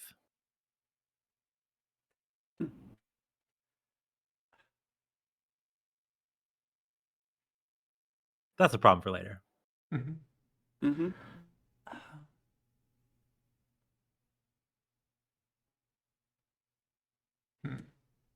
This is getting increasingly surrealist. Yeah. Sure is, but when has that been the problem? Never. I think Destiny just like puts an Instagram post up like, I'm in the sun now, shit as well.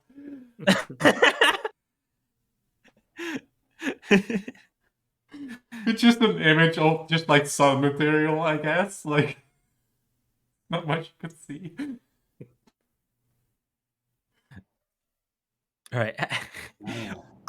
Are y'all trying to get to the entrance to the orb dimension to follow hey there, yes you, or you there, yes you? Or do y'all have a different plan? I mean, that sounds like a fun thing to do, right? Mm-hmm. Yeah. We already can't go back home because we can't breathe there. Who knows if home even exists? We might as well go to at the this orb point. dimension. Like, Is the entrance of the orb dimension also within the sun, or is it outside of it? It is within the limits of the sun. So the rift to the orb dimension is contained within the sun dimension that you are currently in. Okay. Yeah, let's just follow. Yeah. Yeah. I I mean, think- I feel like I say this every time I run Spelljammerz, but like normal wizard shit. I think I'm just like, as we are like moving towards the orb dimension, I'm like looking back towards the sun, saying like, this isn't over between us. Who? Just like to the sun, like to the air around me. Like, Yeah. Well, the moon has also complicated your goals here, so we'll see what happens. I'll deal with it later. How do y'all navigate to the orb dimension? What did I call it? The orb reverse? Yeah. The Orbiverse, yes.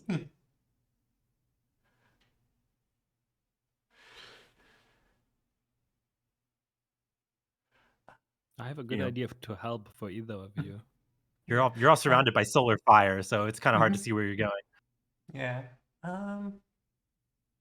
Well, I think the way that orbits work, I think if I just like use it really hard, like we'll go faster, and then like we'll hit, and at some point we'll probably hit like the orbital dimension. So if I just use it faster, we'll hit it faster. Right? Yeah, that sounds great. I just wanted to say that the captioning, when you said orbits, it said orbits with a Z and a capital O, like Yeah, the that's what I 90s meant. weird drink. The like weird drink that had little gelatin balls in it from the 90s, I think it was. I don't think this ever made it over here. Everybody Google orbits with a Z. Does it kind of look like Orbeez, or is this? Or am I thinking of something else? No, I see it. Oh yeah, Wait a it's second, fucking maybe- nasty. Ooh. No, we didn't have Wow. those. It looks like It's a like what if a lava lamp was a or- drink? Yeah. Oh, maybe I have maybe I don't know. Well, the caption bot is a 90s kid, confirmed.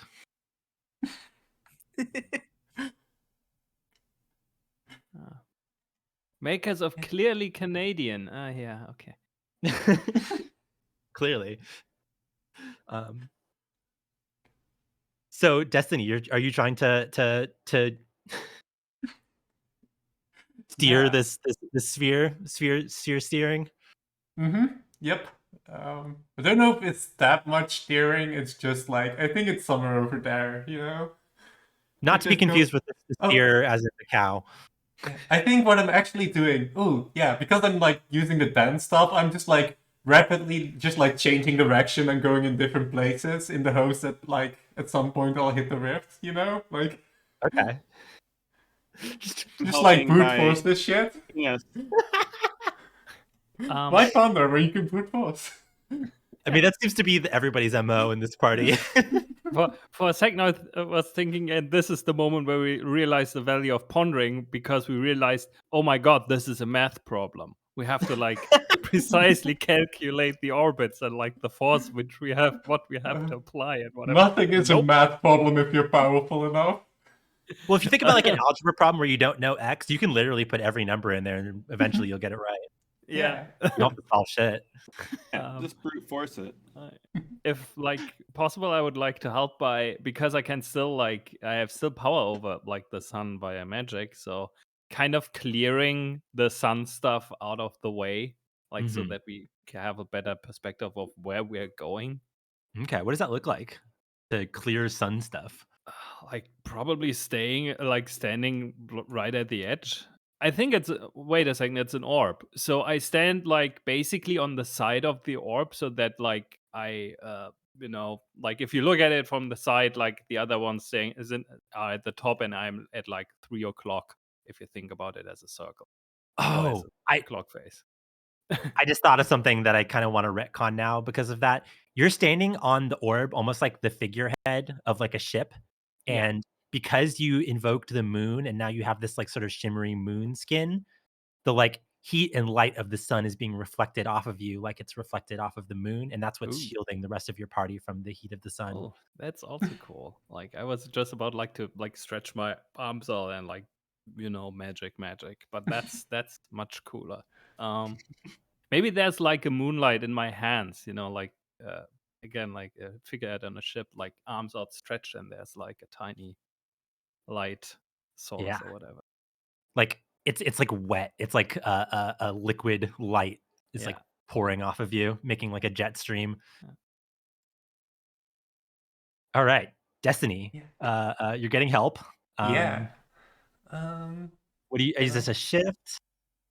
I am dancing, which is probably like very difficult on like this like I don't know how big the orb is we're on right now. I think we condensed it, so it's probably pretty small. Which makes the dancing more difficult, and probably like the other two have to like step out of my way so I don't like just smash my arm into their head or something. Like that sort of stuff. You probably do a little bit regardless. Can I make a suggestion? Like when you jump, because like the gravity is towards the center of the orb, like we're on, you can jump and then rotate like for a bit around the orb we're standing on. Yeah, like in Super Mario Galaxy shit, like exactly. But you're like doing pirouettes and stuff while you're doing that. Yeah. I have two things real quick. I think the orb is about 3.5 cows wide now. But also I'm not mechanically helping because that's already being done, but I am helping is by just making sure we stay stuck to the to our little orb while you wildly careen us through space. Nice. Yeah. I also like the thing that I'm affecting the orb and like not us. So like every time it shifts, we just like fly off a little bit, and you have to like pull us back onto it. Exactly. Great. Let's make a roll. Yeah. So I guess let's shift again then, or sounds like it. Okay. I'm also using my spell style, and I'm getting how 46. Yep. That's 2 6s. 2 6s. Okay. God. Okay, so this succeeds. Brute force spinning an orb around other orbs until you eventually hit the rift to the orb reverse. Man, the words that we're saying today. Oh man, and you attract an entity. Ooh. Let's see. Oh, yes.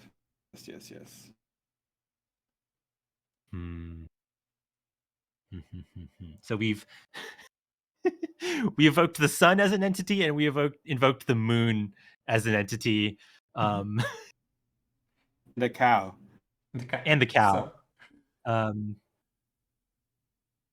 You then invoke, or do you have any thoughts, or do you want me to pitch something? No. The thought moon did pop in my head, like moon, but like moo, like cow moon. But that isn't, a thing. We Well- can retcon a bunch of stuff so that this is huh? I have an idea. Your name is Destiny Darkness. You're an edgy goth. Yeah. What if you invoke the blackness of space? Ooh. Yes. Tendrils of darkness start to tear through the limits of the like edge of the red giant dimension that you're currently in, and they start to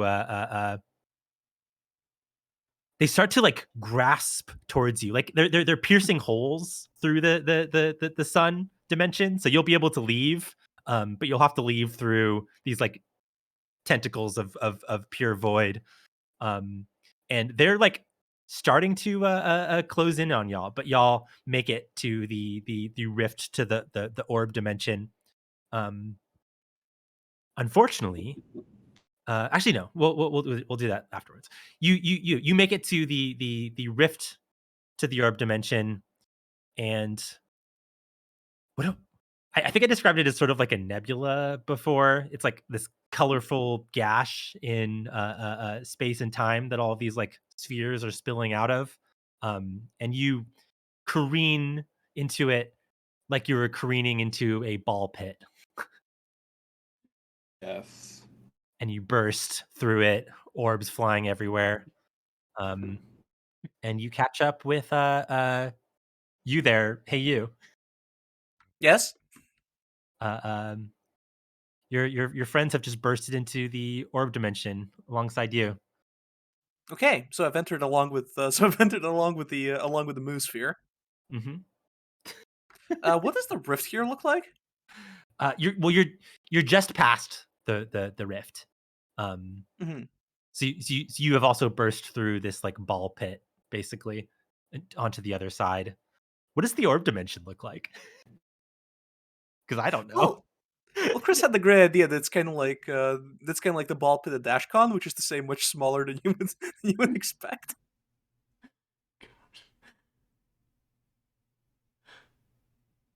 Well, obviously this place is just littered with orbs. Otherwise, it wouldn't be the orb dimension. And you can see the like spherical curvature of space here. It's kind of interesting. Lot to ponder, honestly. If only I had the intention to do any of it. Yeah. Is there? I guess there might be some sort of answer included here as to why this rift open to begin with. Do we see? Is Orbis in the Ponderous anywhere here? Hmm. Yes. Well, you see the like little house ship, tiny house ship of Orbison the Ponderous off in the distance, heading towards the Giga orb. Now the Giga Orb. Yeah. What is this? It's the orb to end all orbs, obviously. Oh. I had a different kind of plan, but there might be something here. I think I asked the moose sphere to get me closer to the sun. That it's like a sun that's entered into here, right? I don't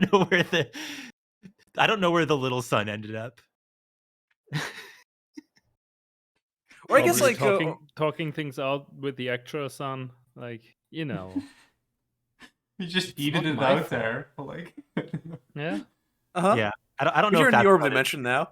Yeah, we're in the orb dimension now. I think that sun's gone. Yeah, I imagine there's no oxygen here because otherwise, how are we still breathing? I mean, oxygen is made out of atoms, and atoms are just kind of like little orbs if you think about it. Because it would be a serious problem if there were oxygen here.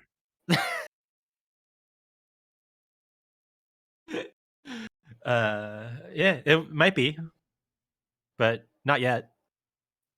Okay. I will ask no more. So I think I spot my friends and go. Well, not my friends really, not even my acquaintances really. I know nobody, and my name is lost to time. Instead I think I stand atop the moose sphere and just like wave at them with my with my billowing great warp sleeves. I make like a semaphore signal that says "Follow me."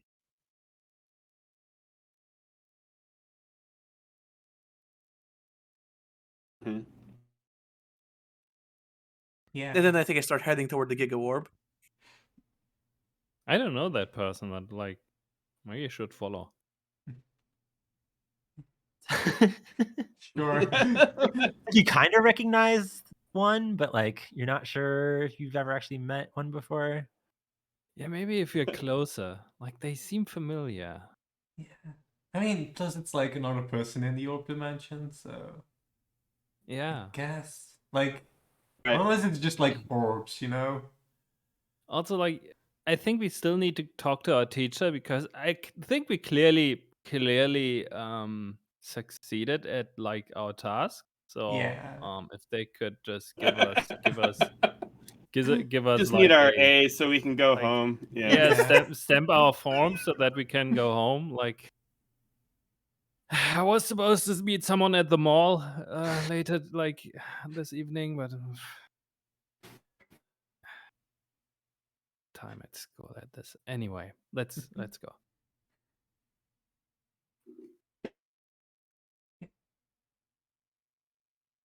So I Just think so. Are we trying to steer towards the tiny home orb space? Oh yeah, where's the tiny home?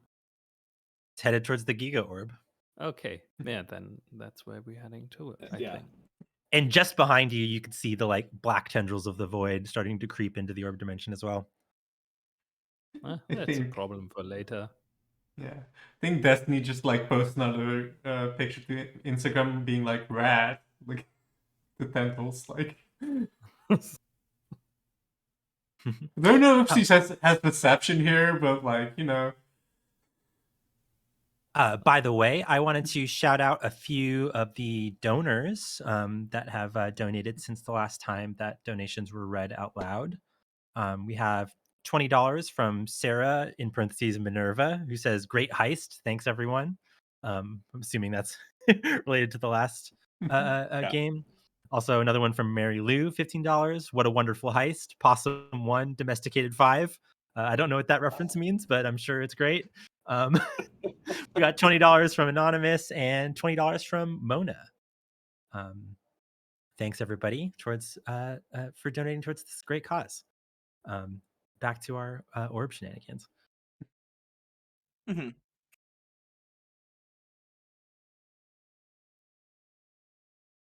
Yeah. So So if we go ahead and follow the if we go ahead and go toward the Giga Orb, what happens? let's see. It's been a while since I rolled on the orb table, and we're in the orb dimension, so you know it seems like the right thing to do. You know. Mhm. I Does like to anybody want to imagine roll that me? an orb is being rolled every second in the orb dimension. Oh yeah. Oh yeah. Does anybody want to roll me up an orb? Roll you an orb. It's been a while since I rolled anything. Just thinking of a new type of orb to hate, you know? Yeah, just make up an orb to hate.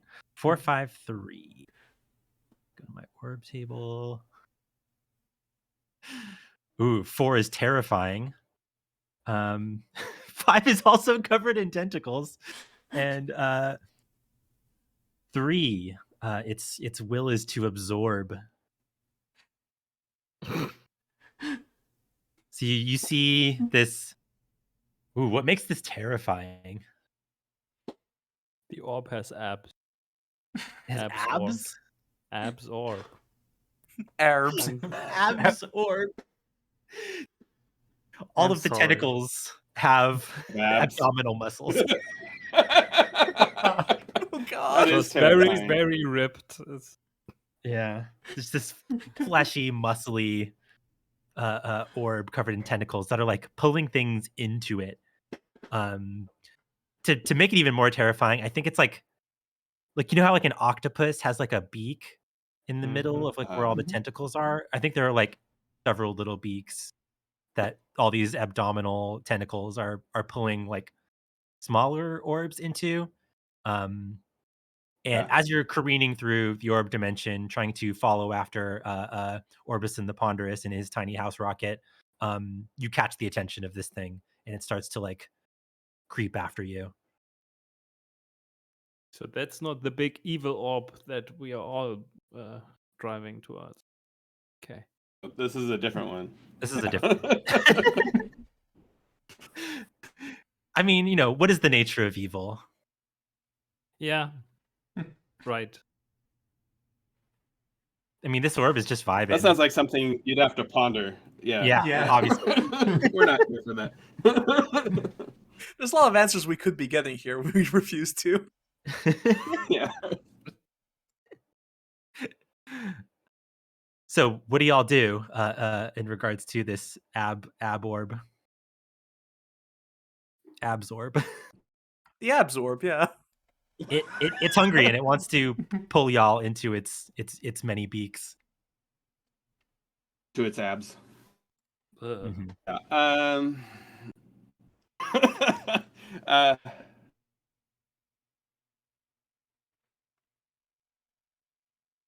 Yeah, let's get Terracotta to do something.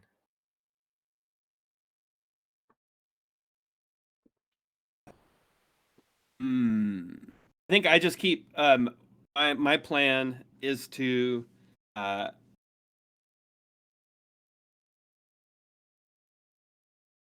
think what I'm going to do is actually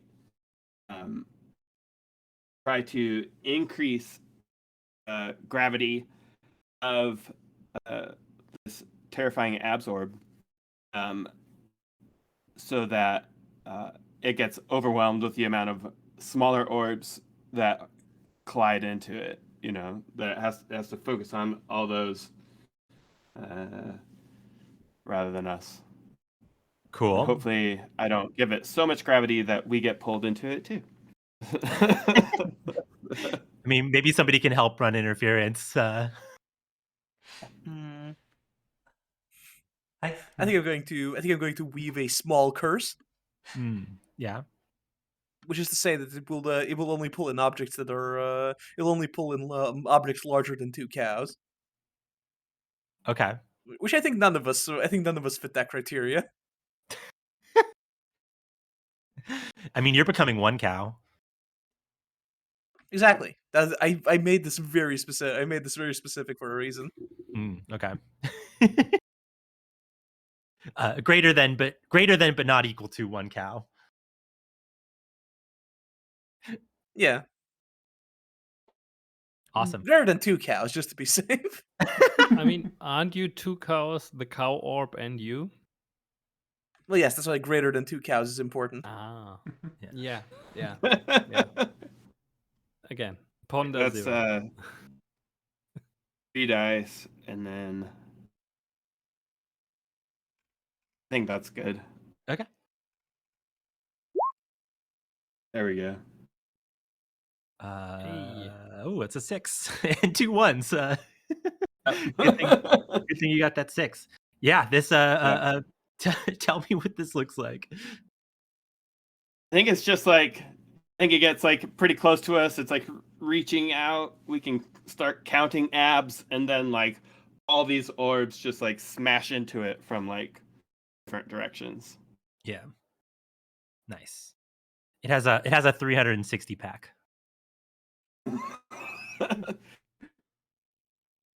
Yeah. And we just like keep floating on like a. Yeah, and it starts to cluster like a blackberry, just Yeah. riddled in orbs. And it tries to eat them, and you see the ab tentacles just drowning in other orbs. Yeah. Other orbs that are specifically 2 cows or greater in size.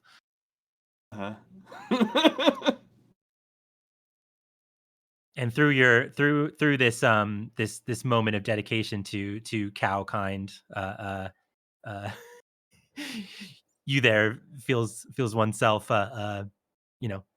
converted just slightly more into a cow. Mhm. The This is spots good. on your skin. I think I no longer have as much of a bad face. Now I have more of a cow face. Yeah. I don't think anybody's ever Good looked at a face. cow and went, bad. Maybe it's still a bad face, but only a cow would recognize us at such. Yeah, Oh, if yeah. a cow looked at me, a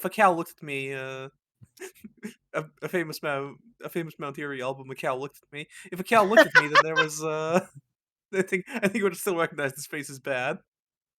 Gotcha. To most other Perfect. people, it is now a little cute instead. Okay. Sounds good. So we head towards the Giga Orb, and the Giga Orb, it didn't seem that far away, but it turns out it was just really, really, really big. And it kind of takes a while for you all to sort of descend onto this orb. I want everybody to give me a detail on the Giga Orb.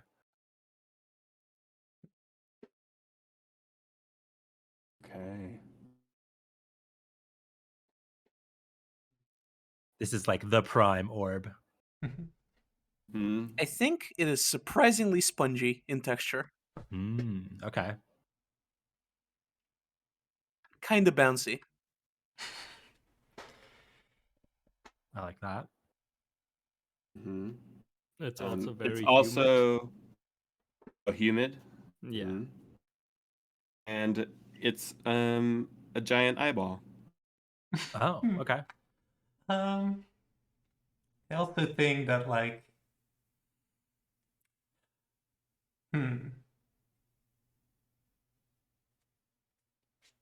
think it's also kind of lame, you know?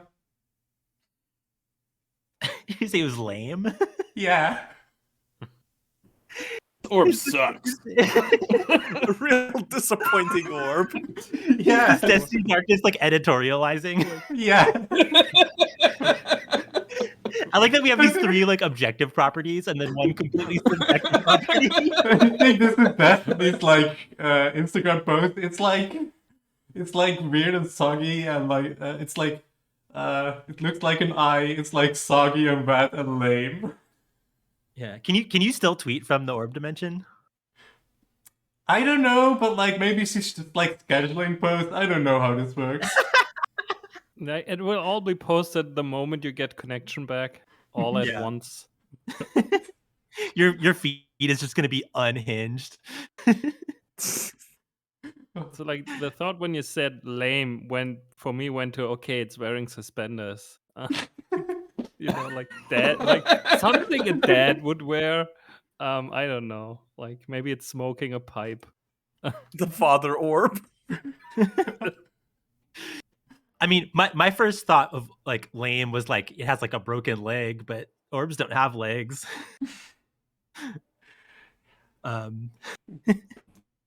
Unless they do. Yeah. You start to careen towards this big spongy eyeball that is also humid and also lame. Do you do anything to kind of stop your fall, or do you just depend on the sponginess to break your fall?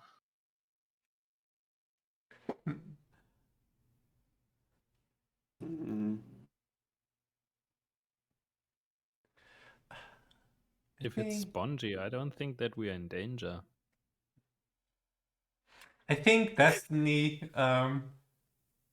Destiny doesn't really fear the danger of it hurting when she hits. It looks super gross, so I'm not gonna smack into that. So I think she what would this look like? I mean, she could use some magic to I don't really want to slow down with my magic because that seems like the opposite thing. In a way, I mean, you know? could do a reverse stance and slow down in the way of okay, I want to move in the different direction, but because of inertia, blah blah blah blah blah. Yeah. I mean, Destiny, she doesn't ponder that, Yeah. Maybe for you, it's just I don't want to go there. Yeah. I think what she does is I think she just embraces the nothingness that's like following us, the entity of nothingness or whatever, darkness. Um, and like, I don't know if she does this for the entire group, but I think she just hollows out a bit of like this giga orb with nothingness, so like she doesn't have to fall in it. So she can just fall in the nothingness instead.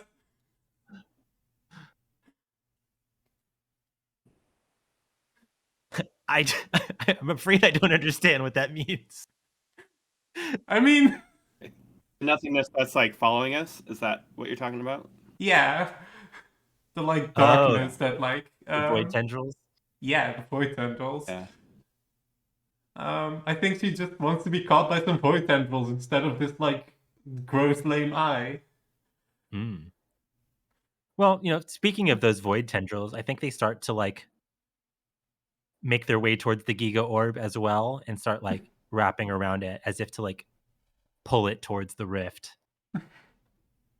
Oh. Oh wow, we don't have to worry about getting back. Yeah. Yeah, so y'all land messily on this spongy, humid eyeball orb. Yeah, I like fully fall off my cow orb and just like tumble and skid along the surface of the Giga orb. The Yeah. cow orb just like face plant into the Giga Well, orb. It hits the other orb and it like bounces off and like moves into the distance. And even though you just hear a moo, you there can understand what it's saying, and it says, "Child, you know what to do." Yes, I do. You know what to moo. Sorry. Did Orbison get here? Yeah, it seems like Orbison is like kind of in the distance, landed a little bit farther away. Let's go get him. Yeah. I think we're like marching huffily in that direction. Yeah, you get to the tiny house. It seemed to like have landed neatly using retro rockets. And as y'all are sort of convening with the location of Orbison the Ponderous, you could feel like the pupil of the eye starting to track all of you and like is kind of beneath where all y'all end up, as if it is observing this whole interaction. Ugh. Good lord, this is beholding us. That must feel horrible for the eye. And Imagine Orbison, something walking around your eyeball. Ugh. I'm so sorry. Yeah. And you see Orbison, he's just set up like a little like table outside the front of his house, and he's like sitting down and drinking tea. Ah, welcome, brave students. I see you have followed me into the Orbiverse. Yeah. Much Can to we get a ponder. grade now? What? Can we get Yeah, a we grade now? finished. Yeah. Yeah, we finished. Like What we did you turned finish? the orb into the sun, which was our task, right? No, you were here to learn about this magical anomaly. Okay, sure. Can we get a grade then? Yeah. Well, I like what pull out the thing we need signed, like the sheet, like, put on the table, like slide it in front of him, pull out a pen, lay it next to it, Yeah, sign mine too while you're at it. I'm afraid I cannot sign this. I don't think you have completed your task yet. Well, that's where we disagree. You were tasked to learn the cause and nature of this magical anomaly. I don't see you providing any sort of solution to this the question of why this is all happening. It's the sun's fault. The sun? Yeah. What did the sun do? It showed up and made everything weird. That happened after. Are you sure? Yes, I'm quite sure. Because I mean, there's 4 of us and 1 of you. Wisdom of crowds, right? Well, you know what they say. Time is a sphere. I guess they do say that.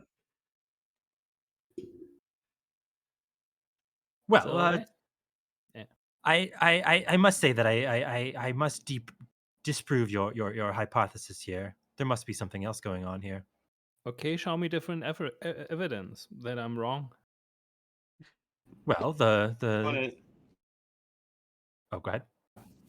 was just gonna say this whole time I'm giving like that like standard like right person nonplussed face, just the I posted one in our chat, the classic just like straight mouth line. Oh yeah, the kid in the SpongeBob pajamas. Yeah. Great. Are you kidding? We followed you through a rift, another dimension, and you want us to do more? You haven't uncovered. After you bailed on us to another dimension, like left us to die. Oh, I knew you were competent enough to deal with your situation. I mean, in that case, grade us. This is a 101. Yeah.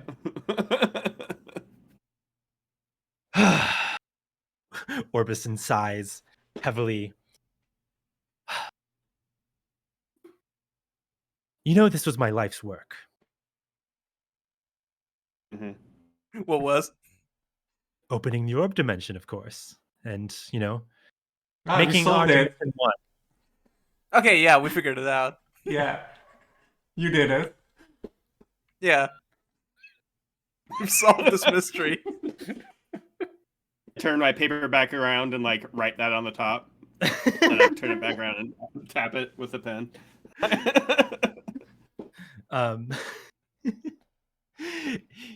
Just says it's your fault on the top of the paper. You faintly hear a help me coming from inside the house. Oh. I just glare at him, at Orbison, and like say, "Sign this. I'll be right back," and like stomp into the house. Stop! I need to give my evil speech first. I don't No, I don't think that we're related. We all ponder perfection, but none is as perfect as the orb. Think of the surface area to volume ratio, the surface tension, the sheer mobility of it. Man advanced when he invented the wheel, but what happens when you invent the sphere? We must all become orbs to become perfect. And I will make sure that we all become orbs. Okay, but what has this to do with our grades? You have failed to ponder perfection. And he's getting like redder and he's like growing a little bit. So I don't Orbule. I just in general, I would like to point out that this was my first hypothesis, and you rejected it when I proposed it way back when.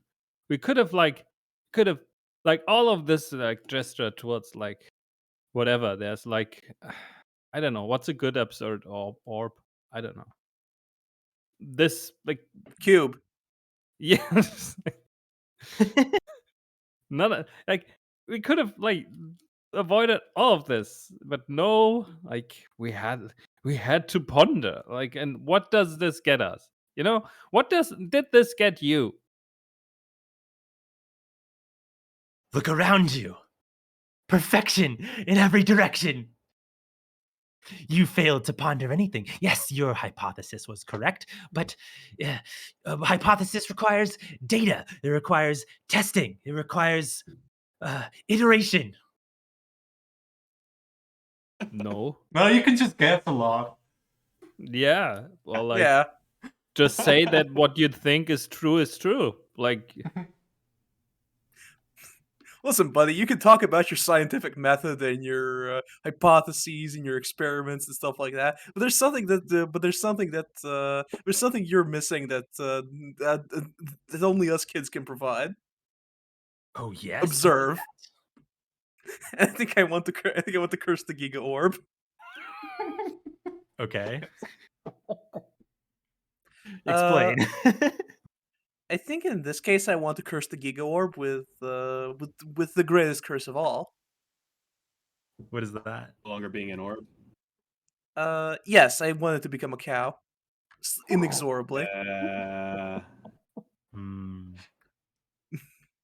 Or at least everything about it will become divisible by cow. Starting from its dimensions to its motivations. Ah, okay. So you're gonna change the volume of the sphere from 4/3 pi r squared to 4/3 cow r squared. Yeah, Sounds good. which will make it much smaller, I anticipate. Okay. I mean, it keeps the volume, right? Like, I suppose. yeah. So, You're But- changing an essential constant in orb Yeah. math into cow. Yeah, exactly. I'm going to fuck this dimension all the way up. So yeah, I think this is evocation, right? Mhm. And I think this is a curse, though not really a horrible one. Some kind of 50-50 on whether my spell style counts here. I mean, it depends. You're like trying to completely change the nature of like, like what this universe is. This sounds horrible. Yeah, it's like trying to change the speed of light to cow. I'm converting it to the Mutrix system. It's the only way. Hmm. Yeah. I guess I'll take the extra die. Is anybody helping me? No. No. No. Absolutely not. How does I think Terracotta I'm feel gonna about help by. Well, I think I'm helping by opening the door and letting out whoever is in there. I don't think that's helping with the curse, though. Mhm. Huh? Depends. Sure, Okay. sure, sure, sure. You Three can dice give, is you in could that case. give back the familiar, maybe. Yeah, I don't think that's helping. I think my uncle simply returns to me at this point. Yeah, that's how I help. You give back Turn your the stoat. Uncle Stoat. Uncle Stoat. Does it like crawl back into your like cloak? Yes. My robe, please. I think it crawls up my sleeve, just kind of explores the inside of it for a little bit to make sure that everything's still in place, and then comes back out the sleeve and starts screaming. Hmm. As they do. So that's Alright. 4d6 then. Yep. That's 1/6. Y'all I've been rolling pretty cowed good. this orb. So, I don't even know what to do with this. You have cursed this orb to be divisible by cow. Is a sentence that I just said. What is that? What are you hoping to achieve through this besides, evangelizing for the Mutrix system?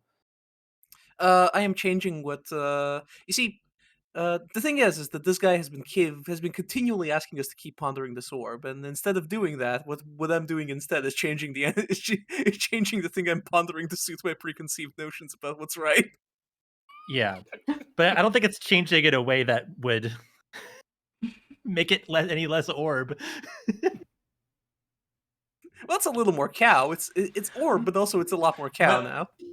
Are we redefining orb to be cow, though? As a Yeah, shape? it's like an identity.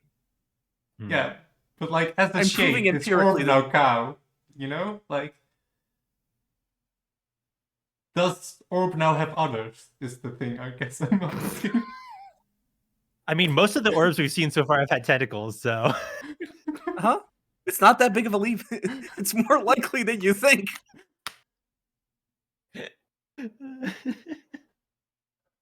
You can't do this to me, friends. It's too much. I love the idea of like you there doing this curse and like having this profound effect on this whole dimension, but like the like tangible effects of this are like barely visible. Uh-huh. I think you're like- you there does this earth-shattering magic and almost nothing has changed. And then you there like lowers one's hands and then looks at Orbison and goes, "There." What have you done? I've cowed the orb. The orb now subscribes to the Mootrix system. The only way to live. You dare mess with perfection? And he's like 4 times as big as everybody else now, and he's like becoming a little bit more globular as he like stomps towards you. Terracotta, you went to the house, right? Yes. The front door is locked. I'm going to crush it with gravity. Okay. Implode it on itself. I just love that as your first option. Well, fuck this.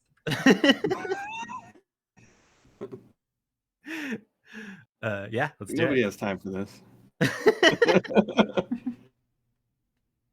That's just 2. Mhm. 6. Oh my god. Perfect. That's 2 6s? I don't know how I rolled 3, but the first 2 are what matters. Yeah. Our third double 6 Wow. of the night. Or it's only noon for me. Yeah, you completely destroy this fucking door. What does it look like? Do you just like shrink it into dust? Yeah. I think it just like, I think it ends up just like being the whole front of the house. Just like goes into like super like tight mass about the size of like a coconut, and then just drops to the ground. A coconut is famously 1/100th of a cow. Mm. No, that's not true. It's probably 1,000th of a cow. If it's a big coconut. Coconut's an orb.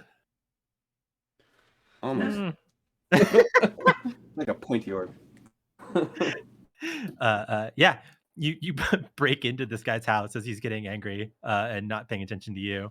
And yeah, you hear the help coming from like an oubliette. An oubliette? Like a hole in the ground? Uh-huh. Fuck. Yeah. I walk over to it. And Sure. you open it up and you see down at the bottom of a pit is Dr. Smurlin.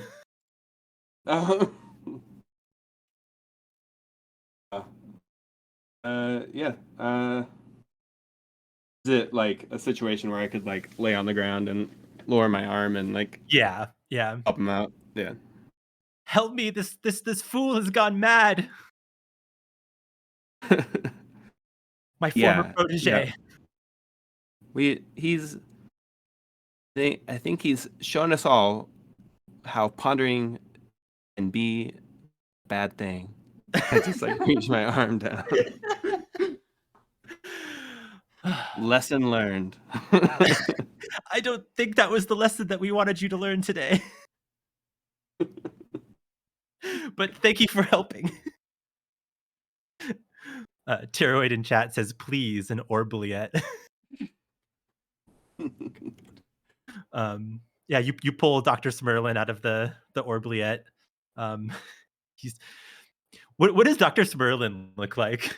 I didn't really have a descriptor for him. I think he's a little gerbil man. Oh, I like that. Suspenders and a bow tie. Perfect. Just a little guy. My thought was cone shaped. He has a little cone hat, like a little dunce cap. I like the idea that it's like a dunce cap, but it has like a little, I don't know, like not exactly like it has like a what do they call that? Like the thing that the fez has, like at the top, like this little tassel? string, a tassel, yeah, like a cone hat with a tassel at the end. Yeah, that's a look. We must do something. Where are we even? I've been trapped in a hole.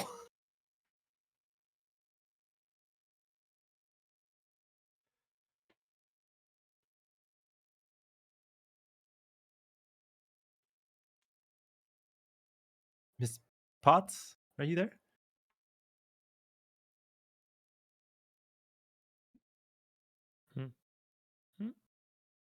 Marigold? Oh. Hmm. All right. Disconnection. What's going on outside the tiny house? I think Oh. Destiny, just No, like please. yeah, walks up to like the orb loving guy, I guess, and it's just like, hey, dude, you know what's more powerful than orbs? Nothing. And Destiny is just like, exactly, and I think she evokes the power of the void. Oh god. This took a moment. What does that even mean? I think she is like gonna use like her spell, her like motion magic to like just slam one of these void tentacles into this dude.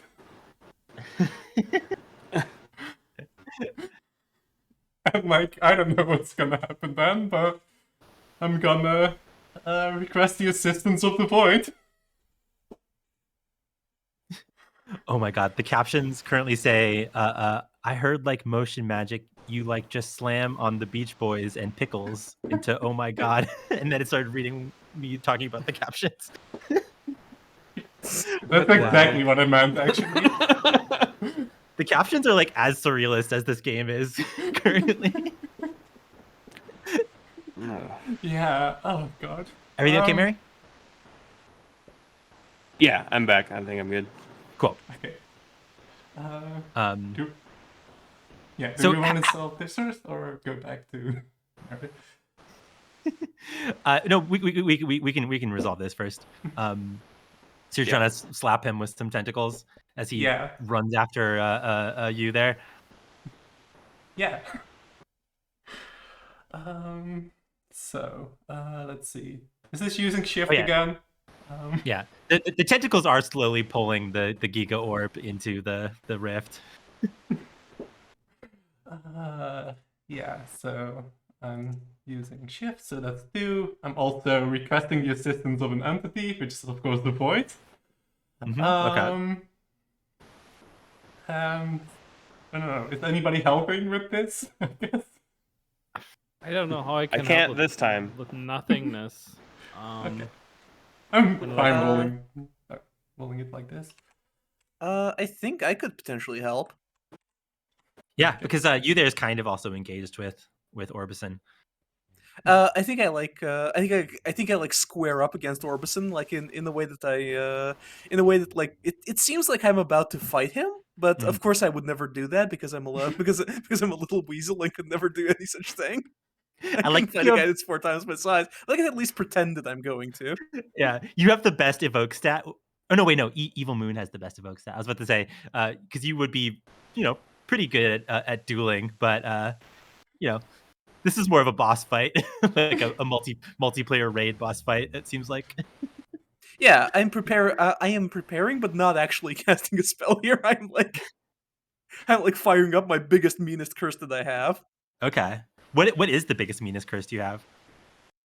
I think it is the curse of. I think it is the curse of no curse. You place a curse on somebody, and it's impossible to know what it is, but it is there. Oh. It's just the itching feeling that you are cursed, and like you can't figure out what it is. That's called anxiety. Uh huh.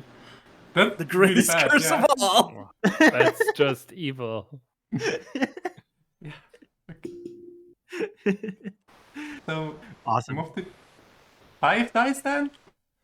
Because shift 2, I'm using motion, I am requesting the assistance of an entity, and I'm being helped, so that's 5 dice. To request the assistance of the entity, though, you're going to need to make a deal with the entity as well, though. Yeah, of course. Um, I want to make a deal with this entity, honestly. It seems really cool. yeah. The entity requests that you must take some of the void inside you and become a vessel for the void. Yeah, of course. I want to become more powerful, and as the guy just said, nothing is more powerful than orbs. So... The magic of semantics.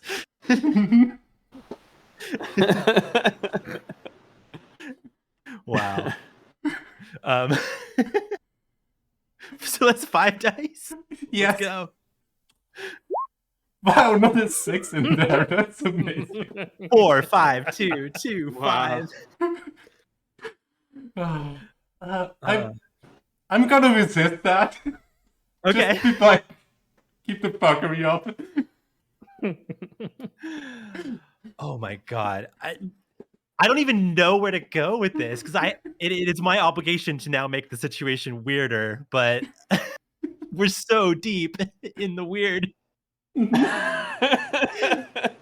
Does anybody have any suggestions? Well, it's like the impossible void means the impossible void meets the unstoppable object. Yeah. I think something super weird that could happen is that the Giga Orb starts like talking to us. Oh no. It has been observing us. Yeah. So I think partially what happens here is like we're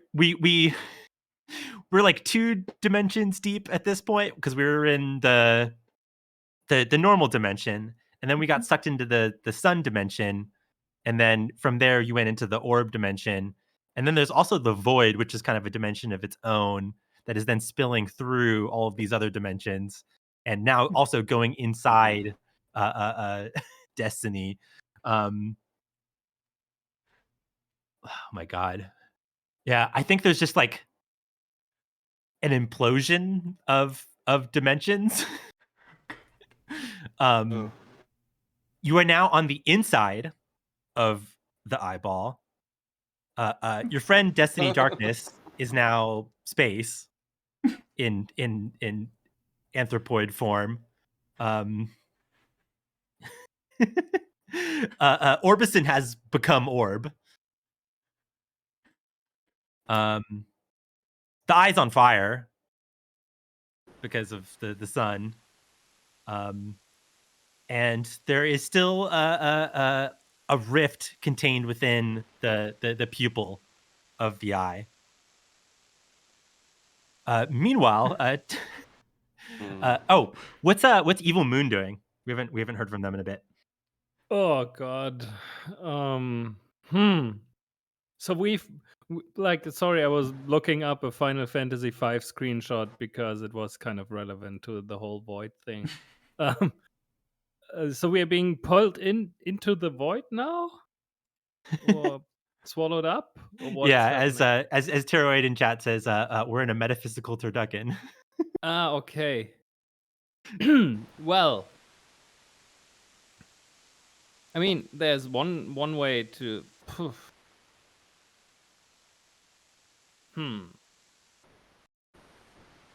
Maybe you can like do the like what Terracotta was doing, so that like we're all in one part. And then maybe I have an idea because right now I don't. Okay. It's like why?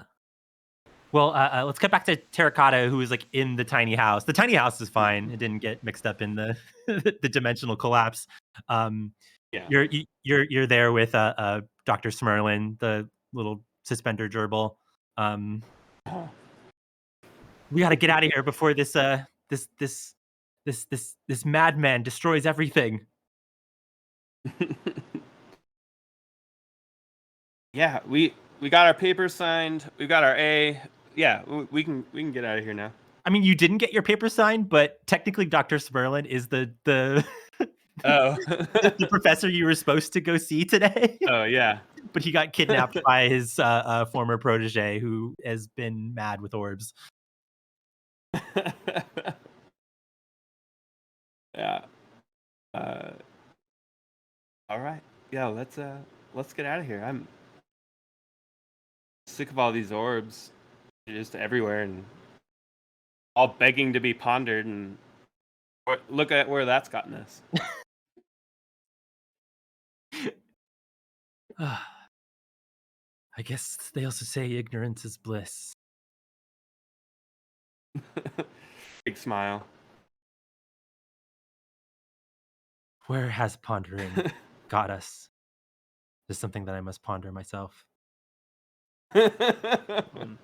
Is Orbison still like doing stuff? Yeah, he's growing and becoming a sphere. Um, He's powering up into his orb form. Can I turn him into a sun? Like, but not like he's Like a disc becoming sun. kind of like proto sun shaped. Yeah, I mean, there's already precedent that the first step to becoming the sun is becoming a sphere. Yeah, and like yeah. Oh! I have a good idea. Like in terms of like, you see, I think you're making a mistake here. You say that the orb is the perfect form, and like we all have to ponder it and everything, whatever. But one thing you don't understand is that the orb is just like a first step towards something much greater. And I'm going to show you what that means. I don't think that you will like that you get to experience a lot of it afterwards, but at least you'll and lifts their arms, and I have no clue how how this overall looks like in general, like invoking the sun and whatever, but it's probably I think it's like like in terms of like effect not very spectacular, but like what happens then, like somewhere like a ball of fire starts appearing. And also because like we have very humid like atmosphere on this big orb, and Well, you're inside the orb now, and also the orb Oh. is on fire. Is it still humid though? Oh yeah. Because like hydrogen and all that kind of stuff. So like it went from being like a temperate Yeah. humid to like a tropical humid now that the eyeball is on fire. Yeah, and now I can use all that nice hydrogen to like do stuff with it. Obviously, I don't know what hydrogen is like in fiction, but that's what this is, I think. You hear a voice in your head that says, "Remember our promise." Yeah, but that's not like I know, but the moon isn't going to cut it here. Like I can't turn the other. Yeah, I'll have a plan for that. That just get out of my head. Seek cosmic parity. Yeah, not now. I like the idea that you don't know what hydrogen is, but not because wizards don't know what hydrogen is, but because you simply didn't pay attention in class. Yeah, like who cares? Like the stuff, like I have more of like not metaphysical, like intuitional like understanding of all of this. I don't need like knowledge. So that's 4. 46. Are you evoking the sun? I'm thinking about it. or invoking the sun. No, let's make things really weird between us all. Like me, the moon, and the sun. And very ambivalent. So I'm invoking the sun. Mm-hmm. Does anyone want to help? So that I get even more chances of like rolling too many sixes. I'm still on top of the orb. in the house, You but- could have grabbed Dr. Smerlin and come out of the house during all this. Okay, sure. I'll help. Dr. Smerlin like basically gets on top of your head, like is riding you.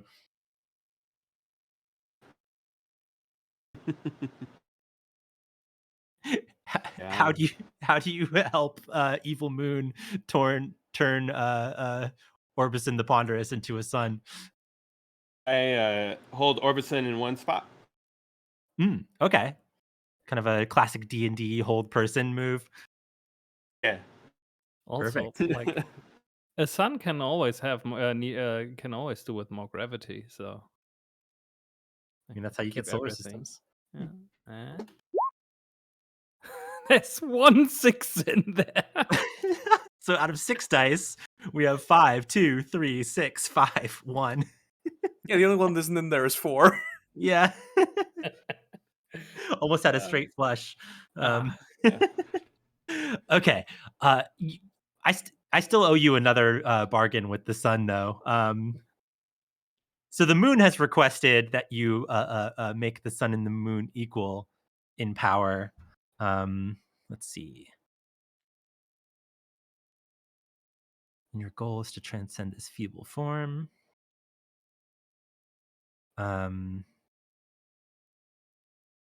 Yeah, I think the sun asks you to transcend your feeble form now. So to become the sun, or more sun-like. I mean, you're already becoming a little bit moon-like, though. Yeah, you see, like the way I thought about that part is, well, like since I'm technically like somehow maybe like I'm not like confirming or denying anything a moon. If I turn myself into a sun, I'm kind of making the sun and moon like equal. You know? Is this one of those things where I ask you to explain and you say no? Okay, so I can try. So my name is Evil Moon. I might be a moon, you know, like or not. Who knows? But in case if I like, just assuming I've like if I were a moon, then creating like parity between like the sun and the moon would be like fulfilled if I were to turn myself into the sun, because I would get the sun's power while like still ontologically being a moon. Ah, okay. So you're a moon that's transitioning into being a sun.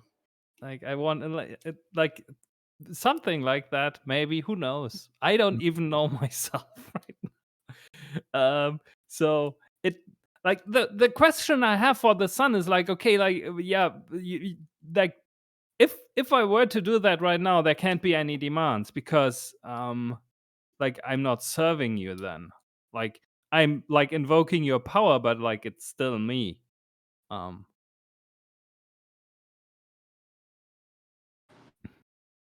You're becoming a god of your own. the you hear the voice of the sun and says, "Ah, I have a new dimension to shine upon. You will shine in my place back home." Okay. Yeah, that sounds good.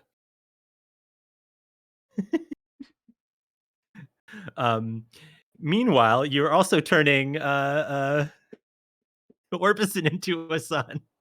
Yeah, but I think it's not a good one. It's like a cartoon sun. I was meaning more like in the sense of like physical stability. Yeah. Oh yeah, gonna I mean that collapse. too. Like, be grateful that you like can experience this for a second and like see your mistakes. You Mhm. know, the problem is your hubris took you too far. Hubris- if you'd watched your hubris, maybe I wouldn't have killed you. Yeah, should have just, you know, give us our grades and let it be done with it. But no, The hubris of not taking it easy on lazy students. I hope you learn from this. Looks like maybe you should be doing some pondering. Yeah, I was about to say, he screams as he becomes a son, something to ponder! And he bursts into flames. Yeah. Meanwhile, Destiny Darkness is becoming the void. And Terracotta has the professor that y'all need to sign your paperwork. What happens next? I think you there, sensing that one's work here is done, is just gonna head over to the house, which as far as you there knows is a fully manipulable vehicle. Yeah, Terracotta did blow a whole fucking wall off of it, though. I yeah, can but read the that's wood. It's no problem yeah. for me. yeah. It's If better only- for me now, actually. If only we still had that orb that had all the fixing hands. Yeah, sadly it turned into a sun, which is kind of a pattern with orbs we've encountered so far. Like it's just the way how things go. Things get round and then they burst in flames. It's a natural progression. Yeah. There isn't much to think about, really. Like, I think as we are all like walking towards the house, like talking. Also, like, what is Destiny doing? Like in terms of like becoming the void. Yeah. What does that look like?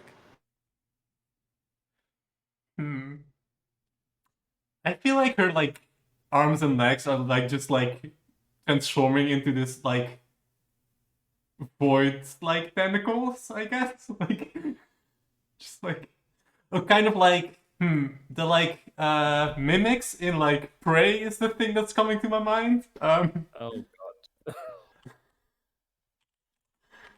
Do you still have your big hat? Yeah, I think it's just like my like appendages that are like becoming void at this moment. Like my like I think like the like void like cleanly transitions into my suit that I'm wearing, you know? And like yeah. So let's copy this image in here for reference chat. For reference to that. And yeah, would I be following them back or would I be fully embracing the void? Is the real question here. Mhm. You know? My goal is to become powerful, and like, I think the thing I have learned from this is that school sucks. It doesn't help you. And nothing is more powerful than orbs. So, why not become nothing? Dr. Smerlin is talking to Terracotta and is like, I really appreciate your help in saving me and getting me out of that hole. I'll make sure that the papers know about this, and we make sure that everybody knows about your great deeds here today.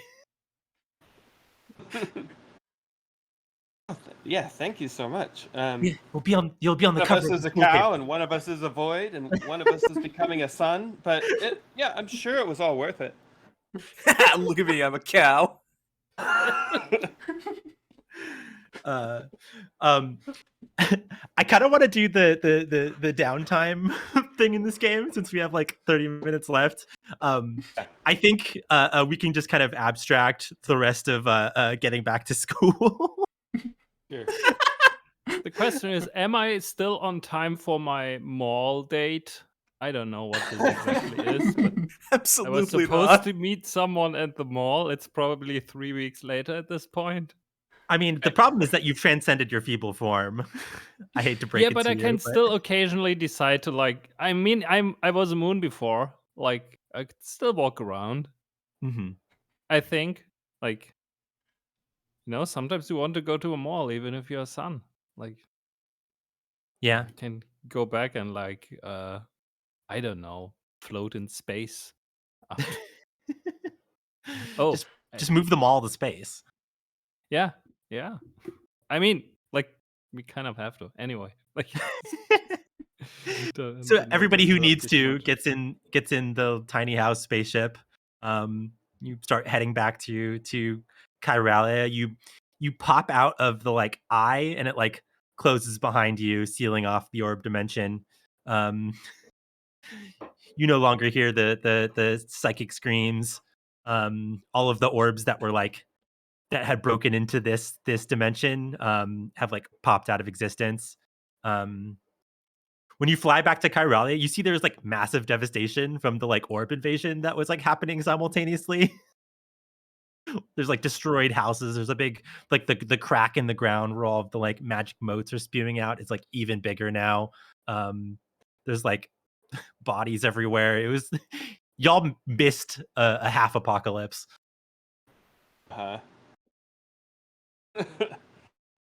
Kind of stopped it from becoming a full apocalypse. Did we? I don't know. That's what the papers are gonna say. We maybe modified it a little bit. Yeah, modified apocalypse. You swerved the apocalypse into a slightly less worse direction. All right. Well, you get back to school? Question mark. Or Sometime Yeah, probably has to be at on least the drop the professor off. yeah. Some time I mean- needs to be spent uncursing you there at the very least to be like able to breathe oxygen again. Yeah. Also, like unlike someone else, I still think that like, not really. I can learn a lot at school, but it's fun. You know, I don't know, hang around with people. Good way to meet also- people. Yeah. Also like a way to like maybe like do the like I'm turning into a son thing. Yeah. Well, I'm still like a very like young son. I still have so much to learn, and that's maybe the realization I have. Okay. Yeah. I turned myself into this, but the like then realizing there is still like so much more I have to figure out now. Yeah. In about 6 billion years, you're going to turn into a red giant yourself, too. Yeah. Unless someone makes me really angry. So let's do a quick downtime. There's something that I'm gonna change in the next version of this game. It says that the wizards automatically refresh their resistance. I feel like that's a little bit overpowered.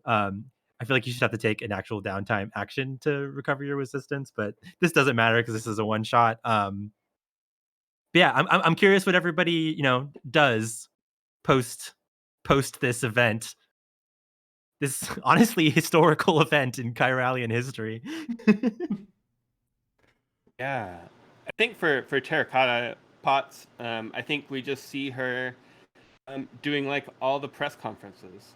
Just like has volunteered to bravely be the face of our little group to the media. Nobody wants to take photos of the other ones because one of them is a sun, one of them is the void, and one of them is a bad cow, a bad-faced cow. Yeah, a cow with a bad face. So obviously, you need to be the poster child of this heroic victory and savior of all of Kyralia. There's one group photo of us somewhere, but that's like It's you have to like incredibly turn several pages in like the paper to find it. Yeah. like it's incredibly overblown because like it's directly like photographed into a sun. Except for the bit where I am, of course. Yeah, Which is it's like one half black. is way too bright, the other part is just incredibly dark. Like somewhere you think, is this Just- a cow? Just have a gradient with a cow in it somewhere. Holy shit, this is the worst lit photo I've ever seen. Yeah. Oh Or my it's just God. like really dynamic lighting on a cow. Like it's just like it's like such like a sharp. How does Terracotta proceed in their achieving their goal of becoming more popular? Do you think you like become a celebrity? Do you start doing like endorsement I deals? write a What do you? book on the whole thing. Oh, Yeah, okay. for sure. What's the name of the book? The problems with Ponder. Ponder not the orb. Yeah. They don't tell you about pondering. I pondered the orb, and all I got was a half apocalypse. Yeah.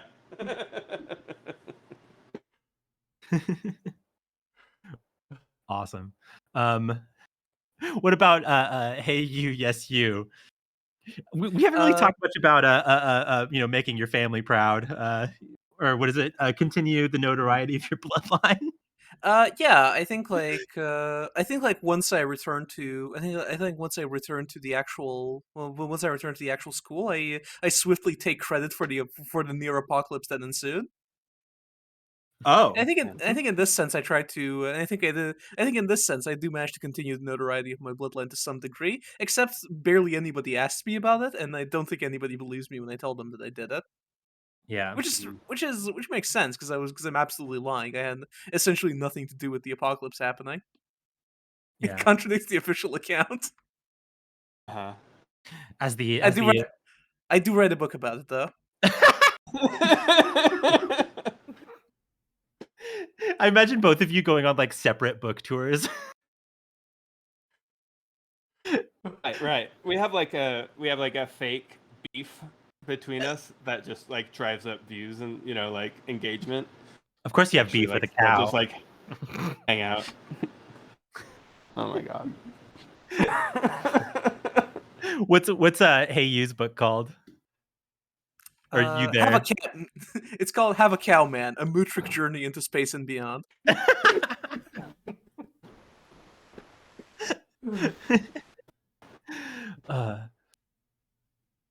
Honestly, there's like a little subtitle in there that says it promises to reveal never before heard information about the orb apocalypse.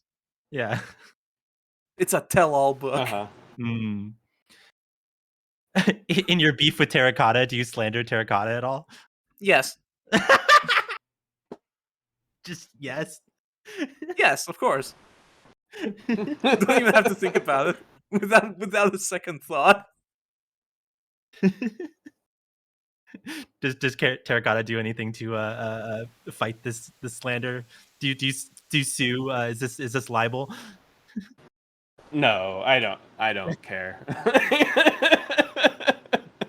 I just look at the numbers of their sales versus of one's sales versus mine, and it's just nothing to worry about. Yeah, you're much more popular. I was gonna make some joke about you there being called the like Doomsayer, and there was like MOO in Doom, but like backwards. So I was like trying to figure out what the pun would be, and my brain just broke. The Moo Sayer. It's mood. the Doomsayer. Awesome. What happens to Destiny Darkness? Yeah, I think she increasingly just becomes more void-like and like more of a void. I do think like she keeps her like Instagram accounts. I think like she posts pictures of the voids. At first she loses some followers because it's just like black pictures. But like at a certain point, people like really are like, oh dang, this is cool, you know? Like all the goth kids are like, yeah, no, this is like, if you don't understand this, then like, what are you even doing, you know? Yeah. You need to have a discerning eye to really truly appreciate Yeah. the various dark shades of the void. Mm-hmm. Of course. And like, of course, like Instagram, like image quality is never gonna capture it, but like you can still appreciate it, you know? Yeah. Um I mean, do Do you start hanging out in space, like being part of the Yeah. void?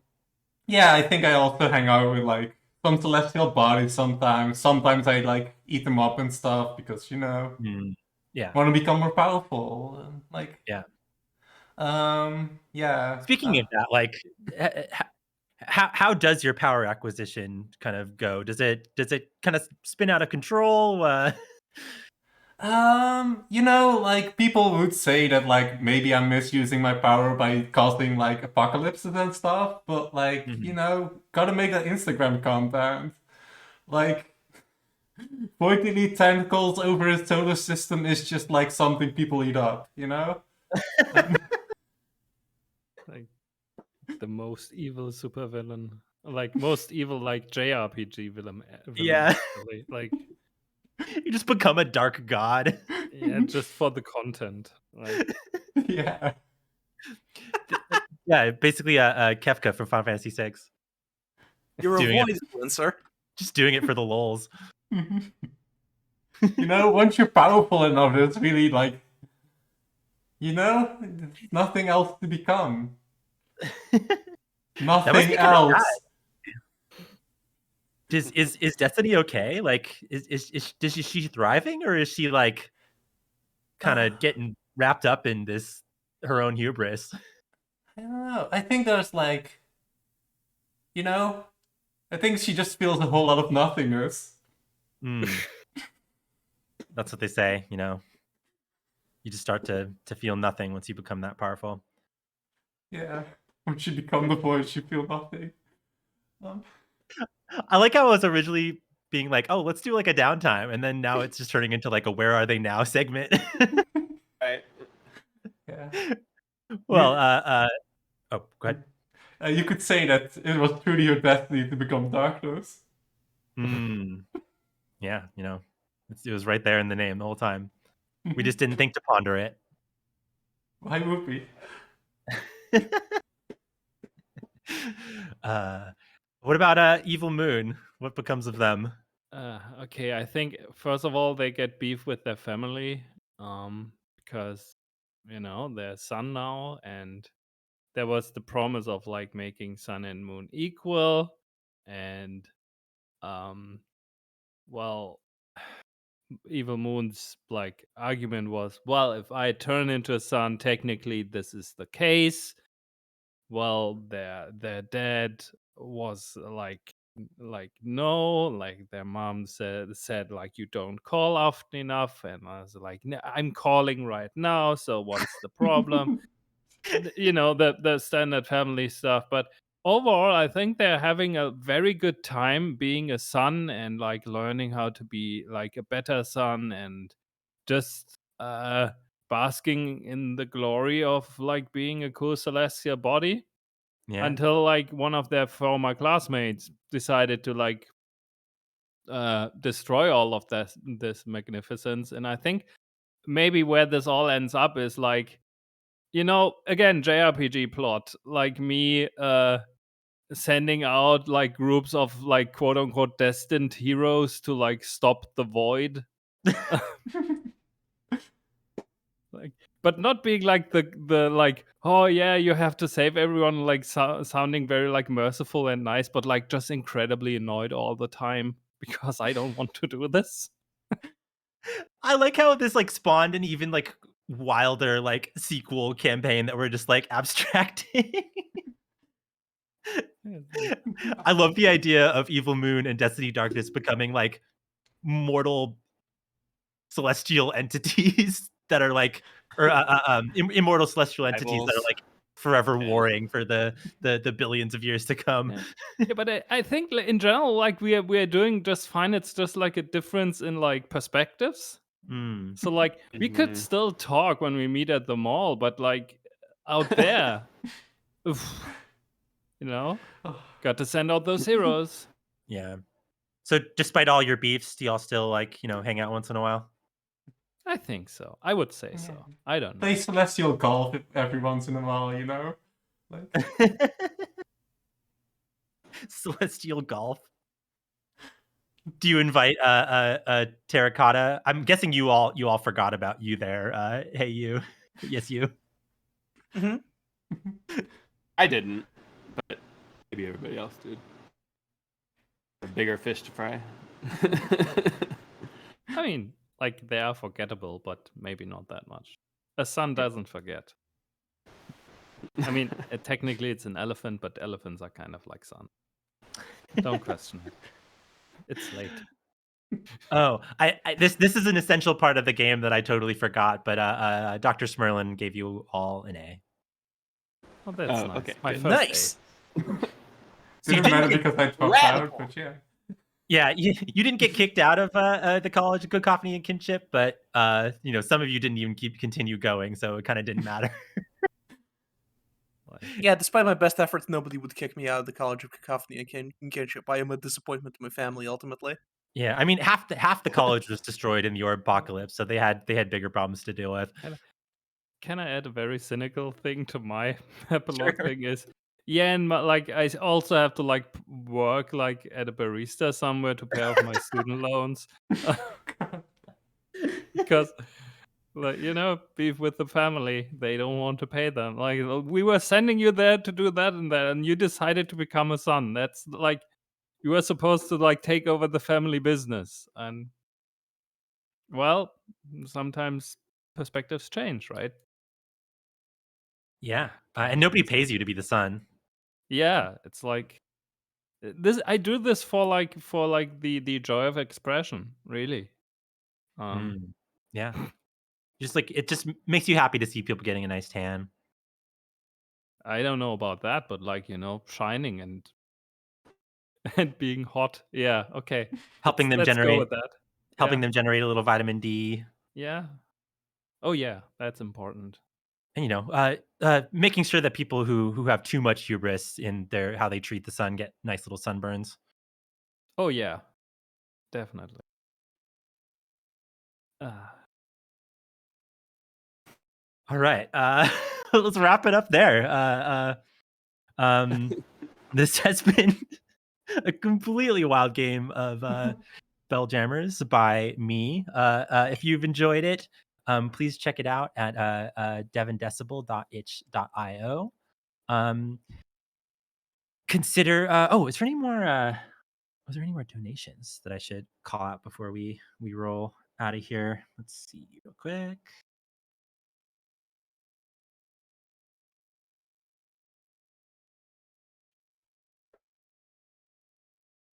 Oh, we got a donation for $20 from Nobody. Nobody's also more powerful than Orbs. Wish I could have played a game with y'all for the stream. Love this community. Thanks, Nobody. Thanks. Yeah, I've been Devin. You can find me at devindecibel on Twitter. Please check out my games and my music. And I have a band and all of that. That's all there on my Twitter. Marigold. Why don't you Hey, say bye? I've been Mary. You can find me on Instagram and Twitter at braverun__.